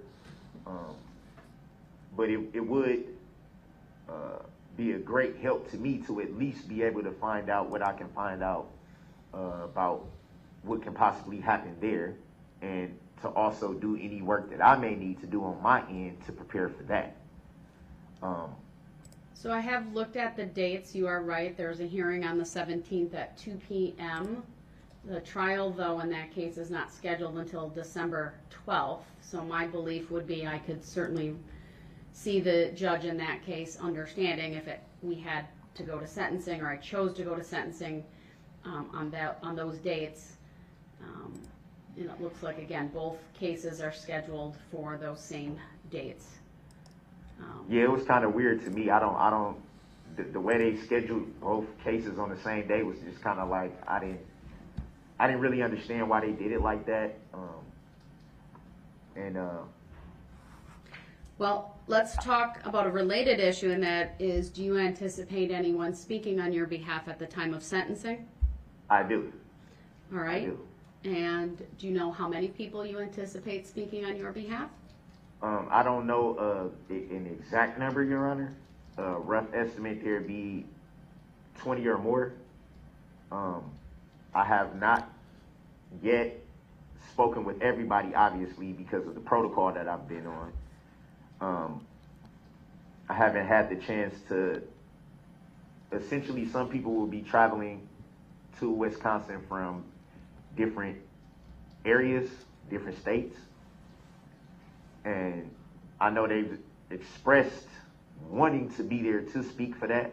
But like I said, me, myself, not being able to have the opportunity to speak with them personally, I don't know exactly how many. And I don't know how many people will be coming from different parts of the states. I would ask, if it pleases Your Honor, to be able to have everyone that does want to speak and does want to address the court, to give them the opportunity to be here for that. I know there's, as far as the people that are here in Wisconsin that will speak, one thing that they was stressed to me is that how is everything going to affect what's going on in Milwaukee? So that was like one thing that came up, because I had totally forgot that the Milwaukee court dates were this close. And so I was just like, yeah, you're right, 17th, that's 2 weeks roughly. I don't know exactly where we're at in those proceedings. Like I said, there's still like some issues going on with the representation. Issues with I haven't representation. been able to reach out. Obviously, I can't reach out from where I'm at, collect call wise. And I've had very, very limited interaction with the current representation in those matters. So I don't know what pleases you, Your Honor. I don't know what pleases the court, but I guess what I'm seeking is for enough time to know exactly who's going to be speaking, where they're going to be traveling from, and a little bit more information that I can provide to this court about the proceedings in Milwaukee County. One of the things that I've done for other cases, and I know I was asked about this previously as well, and I would also offer it up to the parties, is I will also make available Zoom for victims, family members, including your family members, who would like to make a statement on your behalf. The only thing I ask, though, is I'm not just going to open up my Zoom to anybody. And so anyone who wants a relative, a victim, family member to speak, whether it be from the state or from you, Mr. Brooks, is I need to know who, no later than probably a couple of days before. I'm leaning toward scheduling this on the 15th, so that would be like the Friday before, which would be the 11th, so that when they come on the Zoom, they're identified, and then I let them in. So I understand your concern about the Milwaukee, but if I hold this on the 15th and the 16th, by your description of how many people, by what the state said, I think it's going to take about a day to hear the remarks from the parties, and then I would come fresh the next day to give the court's sentencing. And so probably a day and a half, but I'd set aside both of those days just to be on the safe side. in case it takes a little bit longer for either of the parties to present their sentencing remarks. Your Honor, I'm not interrupting. Go ahead. Go ahead. I was trying to make sure I didn't interrupt you. Now he's being Go respectful. ahead. Your Honor, with all due respect, if it pleases your court, Your Honor, because of my situation, I could benefit from a little bit more time. I'm not asking for something outrageous here. Just enough that I can tie up some of my loose ends, get you the information that you need to be able, if someone has to be present by Zoom or whatever the case may be, or to find out if these people are actually going to travel. And also still be able to prepare for what I need to prepare for, because obviously I still, regardless to anything, I still have to be prepared to continue court proceedings. I still have to be prepared. It will really, really be a big help and a great benefit if I can have just a little bit more time to tie up the loose ends and get everything done in a timely fashion to be able to be ready to go and present what's needed to the court. I understand that, sir. The issue the court has is, obviously, if I wait much longer than that, I would, out of respect for the victims, avoid the week of November 21st. That's also Thanksgiving week. I don't think that would be an appropriate time for sentencing. But then, after that, I do have, my calendar is just incredibly full. I have some time off in there. Well-deserved I have time off. trials almost every week other than the week that I'm off, all the way up through the week of December 19th. And then again, I'm off again for the holidays. And so that puts us into January, and I'm not willing to do that. It's just, and plus I need to avoid the week of that trial in case one of your cases goes to trial. So I think I'm giving the parties ample time. I'm giving alternate ways for family members to speak, and that is by Zoom or in person, should they wish to be here in person. And I'm willing to clear my calendar even of those trials. Hopefully my trials resolve, but to the extent that they don't, then I will clear Tuesday the 15th. Wednesday the 16th, though, I would not start until later that day, given the meeting I have to chair for the Criminal Justice Coordinating Council, or Collaborating Council. So that's from 8:30 to 10.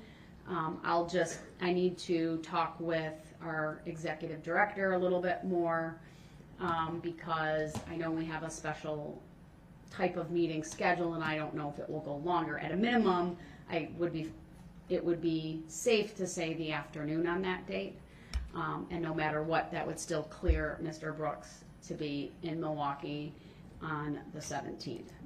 We're one county over. It's not unusual to do an order to produce that close. I'm sorry. No, so I am going to schedule it for the 15th and the 16th. The 15th will start at 8:30 a.m.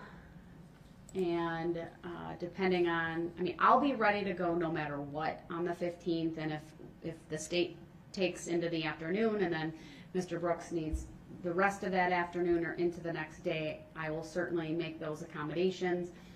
I think I'm going to tentatively say we're going to schedule it for 1 p.m. on the 16th. And if anything changes, I'll let the parties know. And then I just need to know by Friday the 11th at noon who the parties are asking make their statements by Zoom with a listing of their names, so that when they appear on the Zoom, because then I'll approve it, we'll release the Zoom information. I need everyone to be aware, though, including victims, your family members, and it may not just simply give this Zoom information out. It will be only for those individuals that are identified by the state as wanting to appear by Zoom. I want to keep a tight control over that. And if I don't see like a name either says a name that's been approved, like if, let's say you had a friend by the name of John Smith. If John Smith doesn't say put on their Zoom info John Smith, I'm not, and it's just a phone number, I may not let them in. They have to be identified. Can't just give it out to anyone. And it's only for those individuals who want to make a statement, since the proceedings will be live streamed as well, whether that be how we've been doing it throughout the trial, or if I utilize the Zoom and the live stream I've done in the past, so that other people can watch it as well, and to facilitate the smaller courtroom that we have. So that's my decision on that. And at the I want to just very briefly have, I believe it's going to be Deputy Kibler who's going to testify about the restraints. Your Honor. Yes. Well, I'm not trying to interrupt. Go ahead.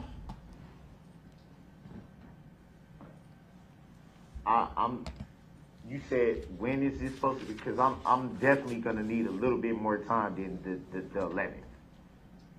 Mr. Brooks, I've made my decision. The sentencing will be on the 15th and the 16th of November. Anyone who wants to appear by Zoom on your behalf, you must file a request in writing no later than noon on the 11th. The same is true for the state. Everyone needs to be specifically identified so that I can make the appropriate approvals, and only those individuals who I specifically approve to appear by Zoom may be on the Zoom. The Zoom information can't be passed out further. And I'll create a special Zoom for that, and I'll make sure that I work with Teresa to do that and get that information when I approve that to the parties. Your Honor, what if I'm placed on a protocol per the jail? What if? Mr. Brooks, that's between you and the jail at this point. If there is something you need to first go through them. I'm not going to step on their toes with their protocols. I'm sure they'll understand this is a very important sentencing for you and make certain accommodations. They've done that throughout this case. I trust that they will do that as they determine is appropriate. They haven't done it for the past week when I went on a protocol without even telling them anything suicidal in nature, and I was still placed on a suicide watch protocol. I understand that, sir. I need to move on because I do have calendar this afternoon, but I want to have Detective Kibler come to the stand. Kibler. Your Honor. Deputy, what did I say? Detective, did I give you a promotion? Sorry. Judge is All right. handing out promotions today. He's That's going to awesome. come on up to the witness stand. I'm going to swear him in, and we'll go from there. But. For the record, may I respectfully object to your ruling, Your Honor? It's noted for the record. All right. Madam Clerk, swear him in, please. For the record, may I respectfully request a legal reconsideration All right, of your Mr. ruling, Brooks, Your I Honor? have to mute you because I need to keep going, Yes. and I can't have Yes. disruption. Go ahead. Raise your right hand. Do you solemnly swear that the testimony you're about to give shall be the truth, the whole truth, and nothing but the truth, so help you God? I do. All right, thank you, sir. Have a seat. I'll let you put your name on the record so I don't get that wrong. And so go ahead. Please state and spell your first and last names. First name Nicholas, Nicholas. Last name Kibler, Kibler. All right, thank you. And you are employed in what capacity with the Sheriff's Department? I'm a deputy for the Waukesha County Sheriff's Department. He's just going to testify about the restraints. It's going to be quick. We'll talk All right, here sir, in just a were minute. you assigned to the trial of Darrell Brooks? I was. And can you tell us in what capacity? My capacity was, specifically, my responsibility was Darrell Brooks, along with Deputy Stanielson. This man deserves a Were you in promotion. court at the start of the trial on October 3rd? I was. And did you come into court or work the court trial every day that we were in session? I did. And can you, were you at all in charge of the restraints? Let me ask you this way. Do you have knowledge of the restraints that were utilized on Mr. Brooks I throughout do. this trial? Can you describe those, please? It's a soft restraint that we used. It was not any type of electronic control device. It was just a soft restraint that we applied to Mr. Brooks prior to coming into court every day. And would that be a restraint system that was on his legs or something else? It was around his ankles. All right. Throughout the trial, the tables in this courtroom had black table skirts. Do you remember seeing those? I do. And did that hide from view in any way the use of the restraints from the jury? It did. And were the restraints also attached to the table in some fashion? They were attached to the table by a tether. At any point in time, were there any other restraints utilized in the courtroom? There was not. At any point in time, were there any type of electronic or stun device placed on Mr. Brooks? There was not. Okay, so that sets the record pretty clear. She's going to enter the pictures into the evidence. Anything you would want to add to the record regarding the restraints that were used in this case, sir? Not at this time. They worked great. Thank you. Highly Any recommended. questions? 5 stars.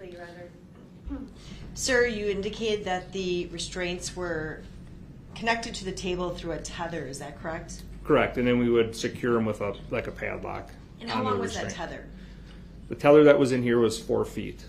So Mr. Brooks could stand up, Correct. he could walk to his left briefly and walk to his right, is that correct? That's correct. And that was the same rule that the state had, that we had to stand up and use our table to question witnesses. That was the same rule that applied to Mr. Brooks. Correct. Okay, nothing further.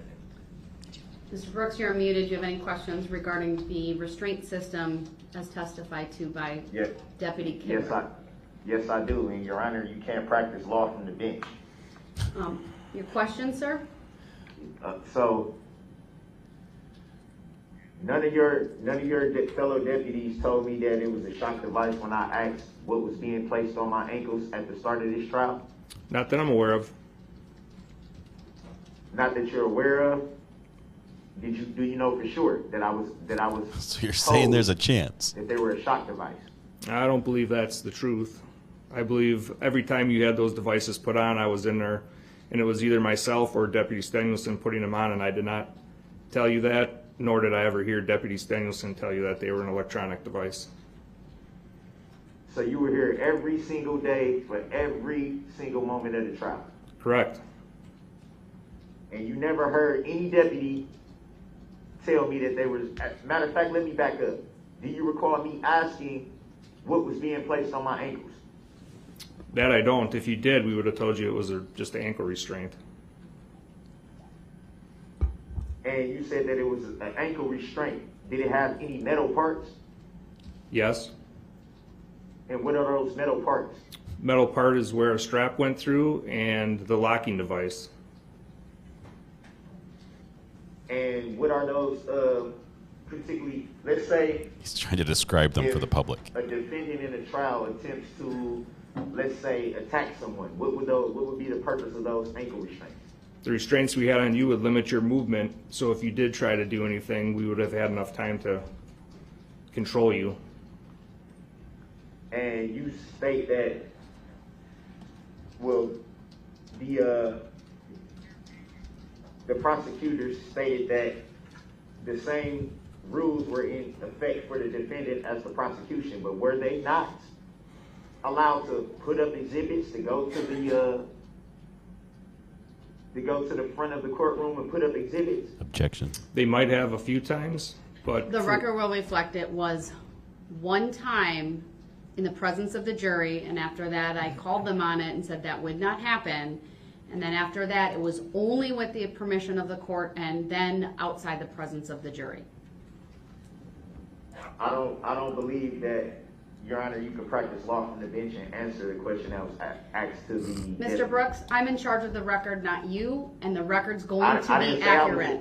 I didn't say, well, it's not accurate. You're practicing law from the bench. All right, Mr. Brooks, do you have any other questions for this Yes, I witness? do. Yes, All right, I do. It has Before to you be start- about the restraint system. Please Okay, continue. and was I allowed to approach the bench and put up exhibits at any time during this trial? you were not. And so, how is it that the prosecution was able to do something that I was not able to do? That's not for me to answer. It's because of the shock device that was put on my ankles, correct? There was no shock device on your ankle, sir. I was told that it was. And you said that you don't recall hearing that being told to me, correct? No, it was not told to you by me. Yeah, by you, but you also said that's the point that I'm getting at. I'm asking the question. You said that it wasn't told to me by you. I've never asked you, correct? You never asked me, but I also did not ever hear Deputy Stengelson tell you that they were a shock I device. never asked you. I never asked you, yes or no. No, you did not. So do you know for sure if I ever asked any other deputies? Well, considering I was in there when the restraints were being placed on you, I did not ever hear anybody while I was inside the bullpen while they were putting restraints on you. So it'd be fair to say that you don't know for sure if I ever asked what the device was that was being placed on my ankle. No, I can't be for sure.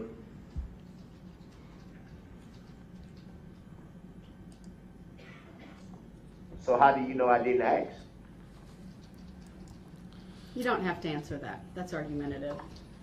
I mean, All right, the record's been I'll- made. Mr. Brooks, I'm cutting off the questioning. I'm just muting him for a moment. The record's been made. Deputy, you may step down.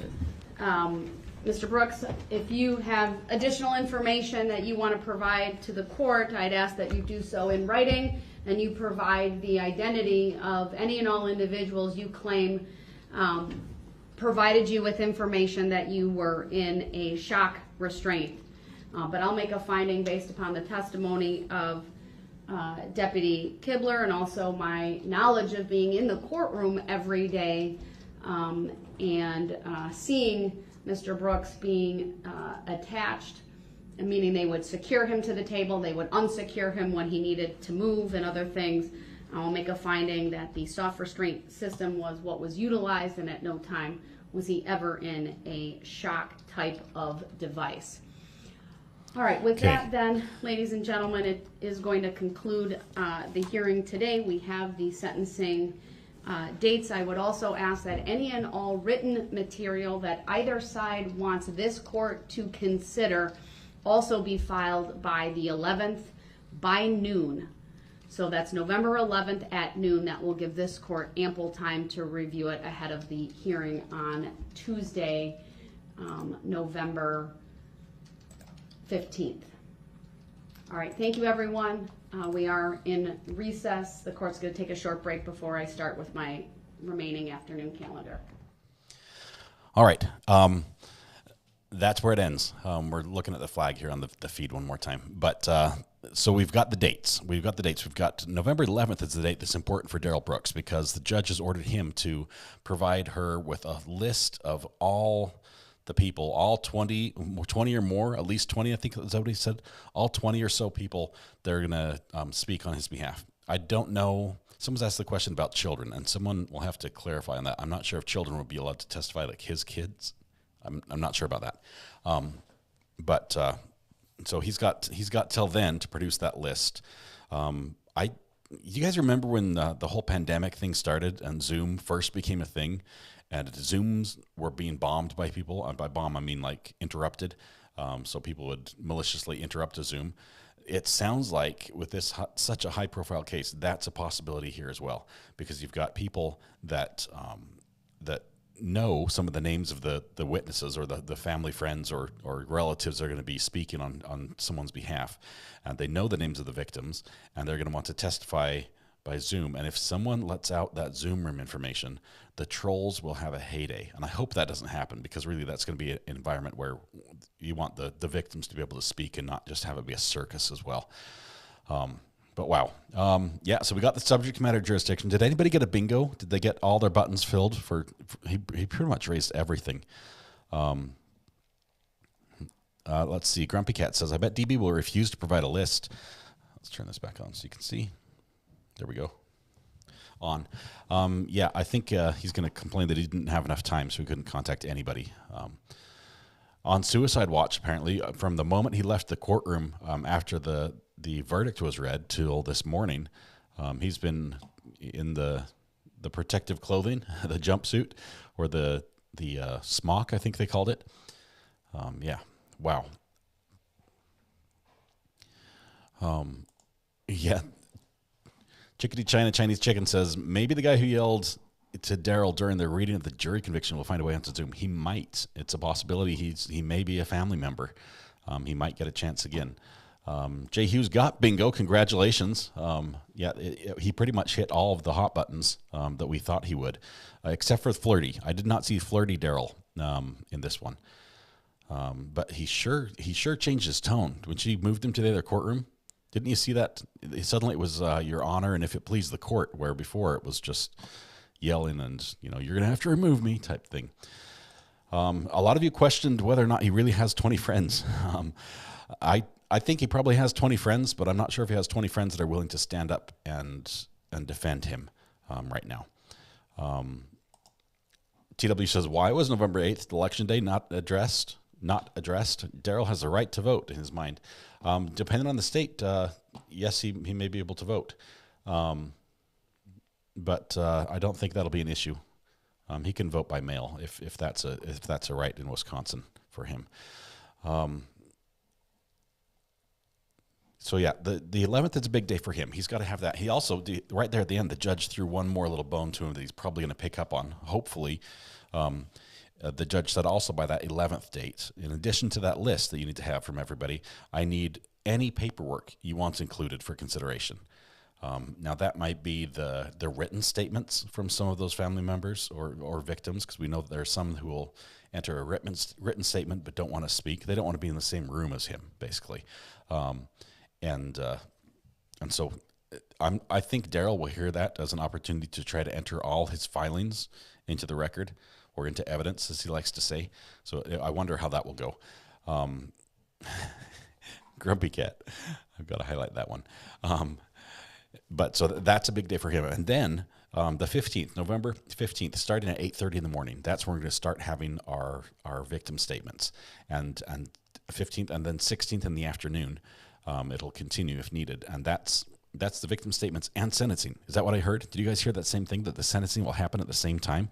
So it could be the middle of the month. The judge basically would be sentencing him before the anniversary of the parade, which for a lot of people, they want that to happen. So convicted felons may not get the ability to vote while they're in prison. I think some of them, when they get out, that can be restored. Maybe that's what I'm thinking of. But thank you for the clarification on that. Good point, says OD. Whatever it was, I don't know what we were talking about, but you approve. Recovery addict, why does he have a right for speakers to defend him? He won't be getting out. Any more waste of time and money, in my opinion. Okay, so the fact is that there are people who are impacted by him being in prison. And it's argued that maybe his children would be impacted in a negative way with him being in prison. Anyone who's impacted negatively about this, can speak on his behalf if he contacts them and everything. It's open for that. This, as Matthew Harris brought up, these statements, these victim statements, are entered into the record and on appeal and at probation things, which I don't think will apply in his case. But these sort of comments can be reviewed, and you can say, well, here's the mitigating factors and things we want to consider now. So anyway, it's going to be a long day of emotional victim statements, but after that it should go straight to sentencing.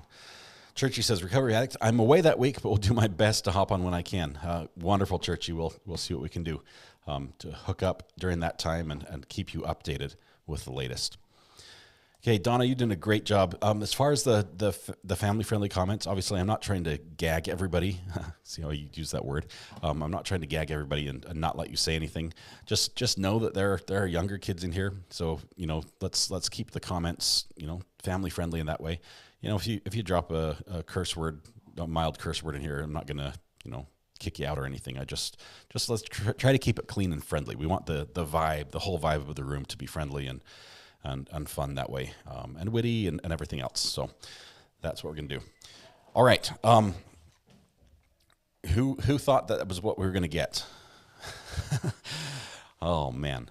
A couple of you got bingo, so yeah, that's good. Let's say we've Brooks is now going back to the jail. I believe he'll probably still be on suicide watch, which may cause a problem for him because apparently he doesn't get phone calls when he's on suicide watch, or he can't make phone calls. So it may be an issue. I think the jail will try to allow him some time to make some phone calls, to call people. But if this is standard protocol prior to somebody receiving a life sentence to be on suicide watch, he might not get anyone there because of that. But what's the bingo prize, says reviewer? I don't know. We should start doing prizes. Once the mugs arrive, I was telling you about the mugs I made. I've got this mug. It's on one side it says objection, overruled, grounds. On the other side it says true crime addict. They're available on YouTube. Some of you had asked for those, so I finally made it and put it up there. If you search for recovery addict mug on YouTube, you can find it. I know a couple of you have got one ordered, and mine are still in the mail to me. I don't have it yet. I'll show you, but maybe we could make a prize like that we could send out to somebody. Let's see. Matthew Harris says, according to ACLU Wisconsin voting website, you can vote if you're not currently in jail or prison or on probation, parole, or extended supervision for a felony. Okay. So voting is not going to be a concern of his in the near future.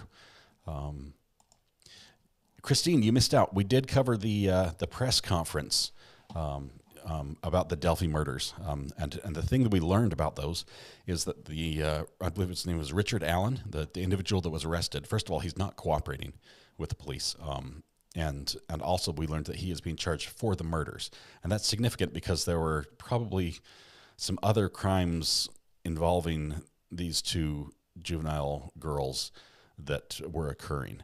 And if you look into the news, you can see that. And so there was a possibility in my mind, at least, that he might have been involved in a way that wasn't directly related to the murder, more of the exploitation side. But they're charging him with the murder, and we know that they've searched. They searched like his backyard, like a fire pit, a burn area type thing. We've heard that there was possibly some sort of memento taken from the scene where they were killed. So it sounds like they're very confident. The police sound very confident that they've got their man. They've got the person. And really, it's going to be a long time. It could be a year, 2 years before this goes to trial. It's already been 5 years since they died. But it's been a long time. Anyway, we did cover that. So thank you for asking. You can go back and watch it on the rerun if you want. It was a pretty brief, there wasn't a lot of information, and the police do that on purpose. First of all, it's an ongoing investigation, so they can't reveal a lot of things. All they can say is we made an arrest, and this is who it is. So we didn't get a ton of detail on that, but it was basically them celebrating, for lack of a better word, this arrest, which has taken so long to bring about. Okay, so let's see.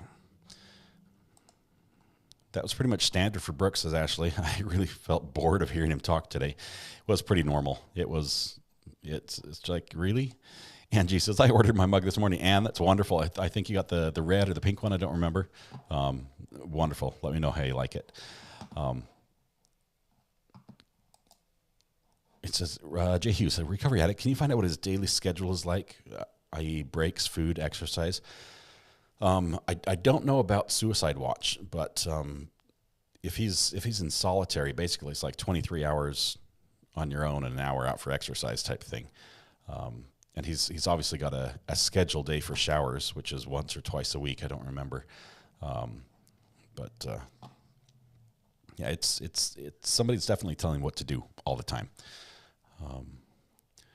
Colleen, yes, you're talking about the Delphi murders. One of the girls had a video clip on her cell phone that the police believe was the murderer, and they have a grainy image of him, and they have his voice, and so we'll see. And that if you look at the picture, the mugshot of the guy they arrested, Richard Allen, and the artist's sketch of the individual they were looking for, it looks pretty close to me. That's not a stretch by any means. So that'll be interesting. Delphi trial is scheduled for March 23rd, 2023. That's probably going to move out. I don't know. I don't know if it'll go that fast. He's not participating. He's not being very helpful right now, but we'll see. He is on bail or he's not on bail. He's being held without bail. Lori says, it was funny that DB has an attorney in Milwaukee. Right. He's still trying to get them fired, I think. Now that he knows how to work the whole system, he can represent himself adequately. ODD says he has 2 things in Milwaukee. Right. I think what he has is he has 2 charges, and they're both being handled together, even though they're separate charges. I'd have to look at it. This may be the charge that's actually for him running over Erica Patterson with the same car he used in the parade, previous to the parade. It might be that. I'll have to look. Mac says, great job, Mr. Addict. I'm done. Thank you for being here, Mac. It was wonderful. In English, can I ask what's happening with Daybell and Vallow case? Oh, that is another crazy one. I'm not going to talk about it now because there's a ton to go into there. But we'll address that at some point, John. There's a lot I have to follow up on and just see where it's at before I start talking eloquently about that. Can anyone else imagine him saying anything that's relevant or useful? Would his apology ever be heartfelt? I doubt it. Leanna, I'm not going to post your comment up there, but yes, that's where it goes. Unfortunately, with that Delphi case, there are aspects to that case that are heartbreaking and very, very twisted. Let's see. Okay, the judge is amazing. I think she should run for like governor or something. I think she'd win. She'd be a shoo-in. Okay. All right. That's it, guys. We brought you what I was going to bring you today. We had both the press conferences, or we had the press conference and we had the sentencing. We know that that we'll be back on the 15th and 16th for the victim statements as well as the sentencing in Darrell Brooks' case. For Sarah Boone, the suitcase killer down in Florida, we're pushed all the way out till the end of January. We're going to be dealing with that in the end of January, and something might happen as well in that case. We already know she's frustrated with her public defender not being very responsive. He's had a prior ding on his record, legally speaking, as a lawyer for not being responsive to a client. It might mean she gets a 7th public defender. And if she does, then she's going to want time for him to get up to speed on the case. We'll see where that goes. Hopefully this guy can put in the time and we can move forward on that case, because it's intriguing and it's crazy. And you know, it really will come down to whether or not they can prove intent. We all know, I mean, she admits she put him in the suitcase. So Matthew Harris says, yet another fantastic show. Matthew, thank you for all you add to this. Your wisdom in the legal realm is so valuable. We appreciate it. Vince says, I just ordered my mug. Wonderful. Let me know how you like it. Smash the like on your way out, says Jennifer. Yes, please do. That would be wonderful. We'll have just a little bit of sound here. We're going to wrap up. Do some deep breathing. Got some pump up music, but we're going to relax just a little bit. The blood pressure's been a little bit high. I love doing this. In July 2020, Brooks was charged with 3 felonies, including second-degree recklessly endangering safety after prosecutors say he shot at his nephew during a fight. And I believe that was the nephew that appeared in like a video or something. Yeah, there's a lot. Jay Hughes, I'm glad I could be here for you guys. I'm glad you guys are here for each other. Please keep it up. You guys are amazing, the cream of the crop, and just the best of the internet is represented right here in this chat room. So thank you so much. We'll be back. I'll be back every morning briefly for some updates. We're going to follow some news stories around the country as we go along. So every morning about 9 o'clock, I'll be on just for about an hour or so. We'll get some, our chat fix. We can talk about what we're thinking about. If you have suggestions for me, something you want to bring up on. I just got a text that says, you rock. That was from one of you. I don't know who that was, but thank you. But anything you want to bring up or a case that you have a suggestion that I should follow or look into for you, it will take me obviously some time to do the research on some of these cases because I haven't followed them all. But I want to dig in and get you some answers to the questions you have. Thank you, everyone. Ferry, thank you for being here. I appreciate your comments today. You have been wonderful as always. Yeah, this is what does it say? Just think. Not an ostrich. Sorry. Says you're going to leave 700 people. Not by choice. I mean, I didn't intend to. No, I know you guys have things to do. I'm not lost. It's not lost on me that there are a billion other places on the internet you could be today, and the fact that you're choosing to spend it here with me is I'm truly humbled by it. I'm very grateful. You guys are amazing. I really mean that from the bottom of my heart. And I've been putting comments up, but just for myself because I hit the wrong button. So, Debbie, thank you, Recovery Addict. Debbie, have you reached out to me? Give me a call on my hotline number, and I'll probably be in touch. Oh, the cops are outside my house again. Yep, it's crazy. Happy Halloween, everyone. Please be safe. If you got kids, be safe with them. Hope you have a wonderful time. I hope everyone just has good stories and fun pictures for tonight. So. Grumpy Cat, thanks. I'll look forward to your coverage of November 15th victim statements. Yeah, that will be, bring your tissues. That's going to be a tough one. Everyone have a spooky day for sure. It will be a spooky day for the rest of us. Awesome show. Bye. Hello. I appreciate all those who have bought the mugs. Van, I forgot who else was on there. I scrolled too quickly, but thank you very much. You guys are amazing. You make this so much fun. I look forward to it every day. I will see you tomorrow. I'll do a little bit more homework. We'll keep some updates on some of the cases that we've talked about. And until then, you guys just be safe. Give everybody a hug that you love, and catch you on the next live stream. All right.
It's a background.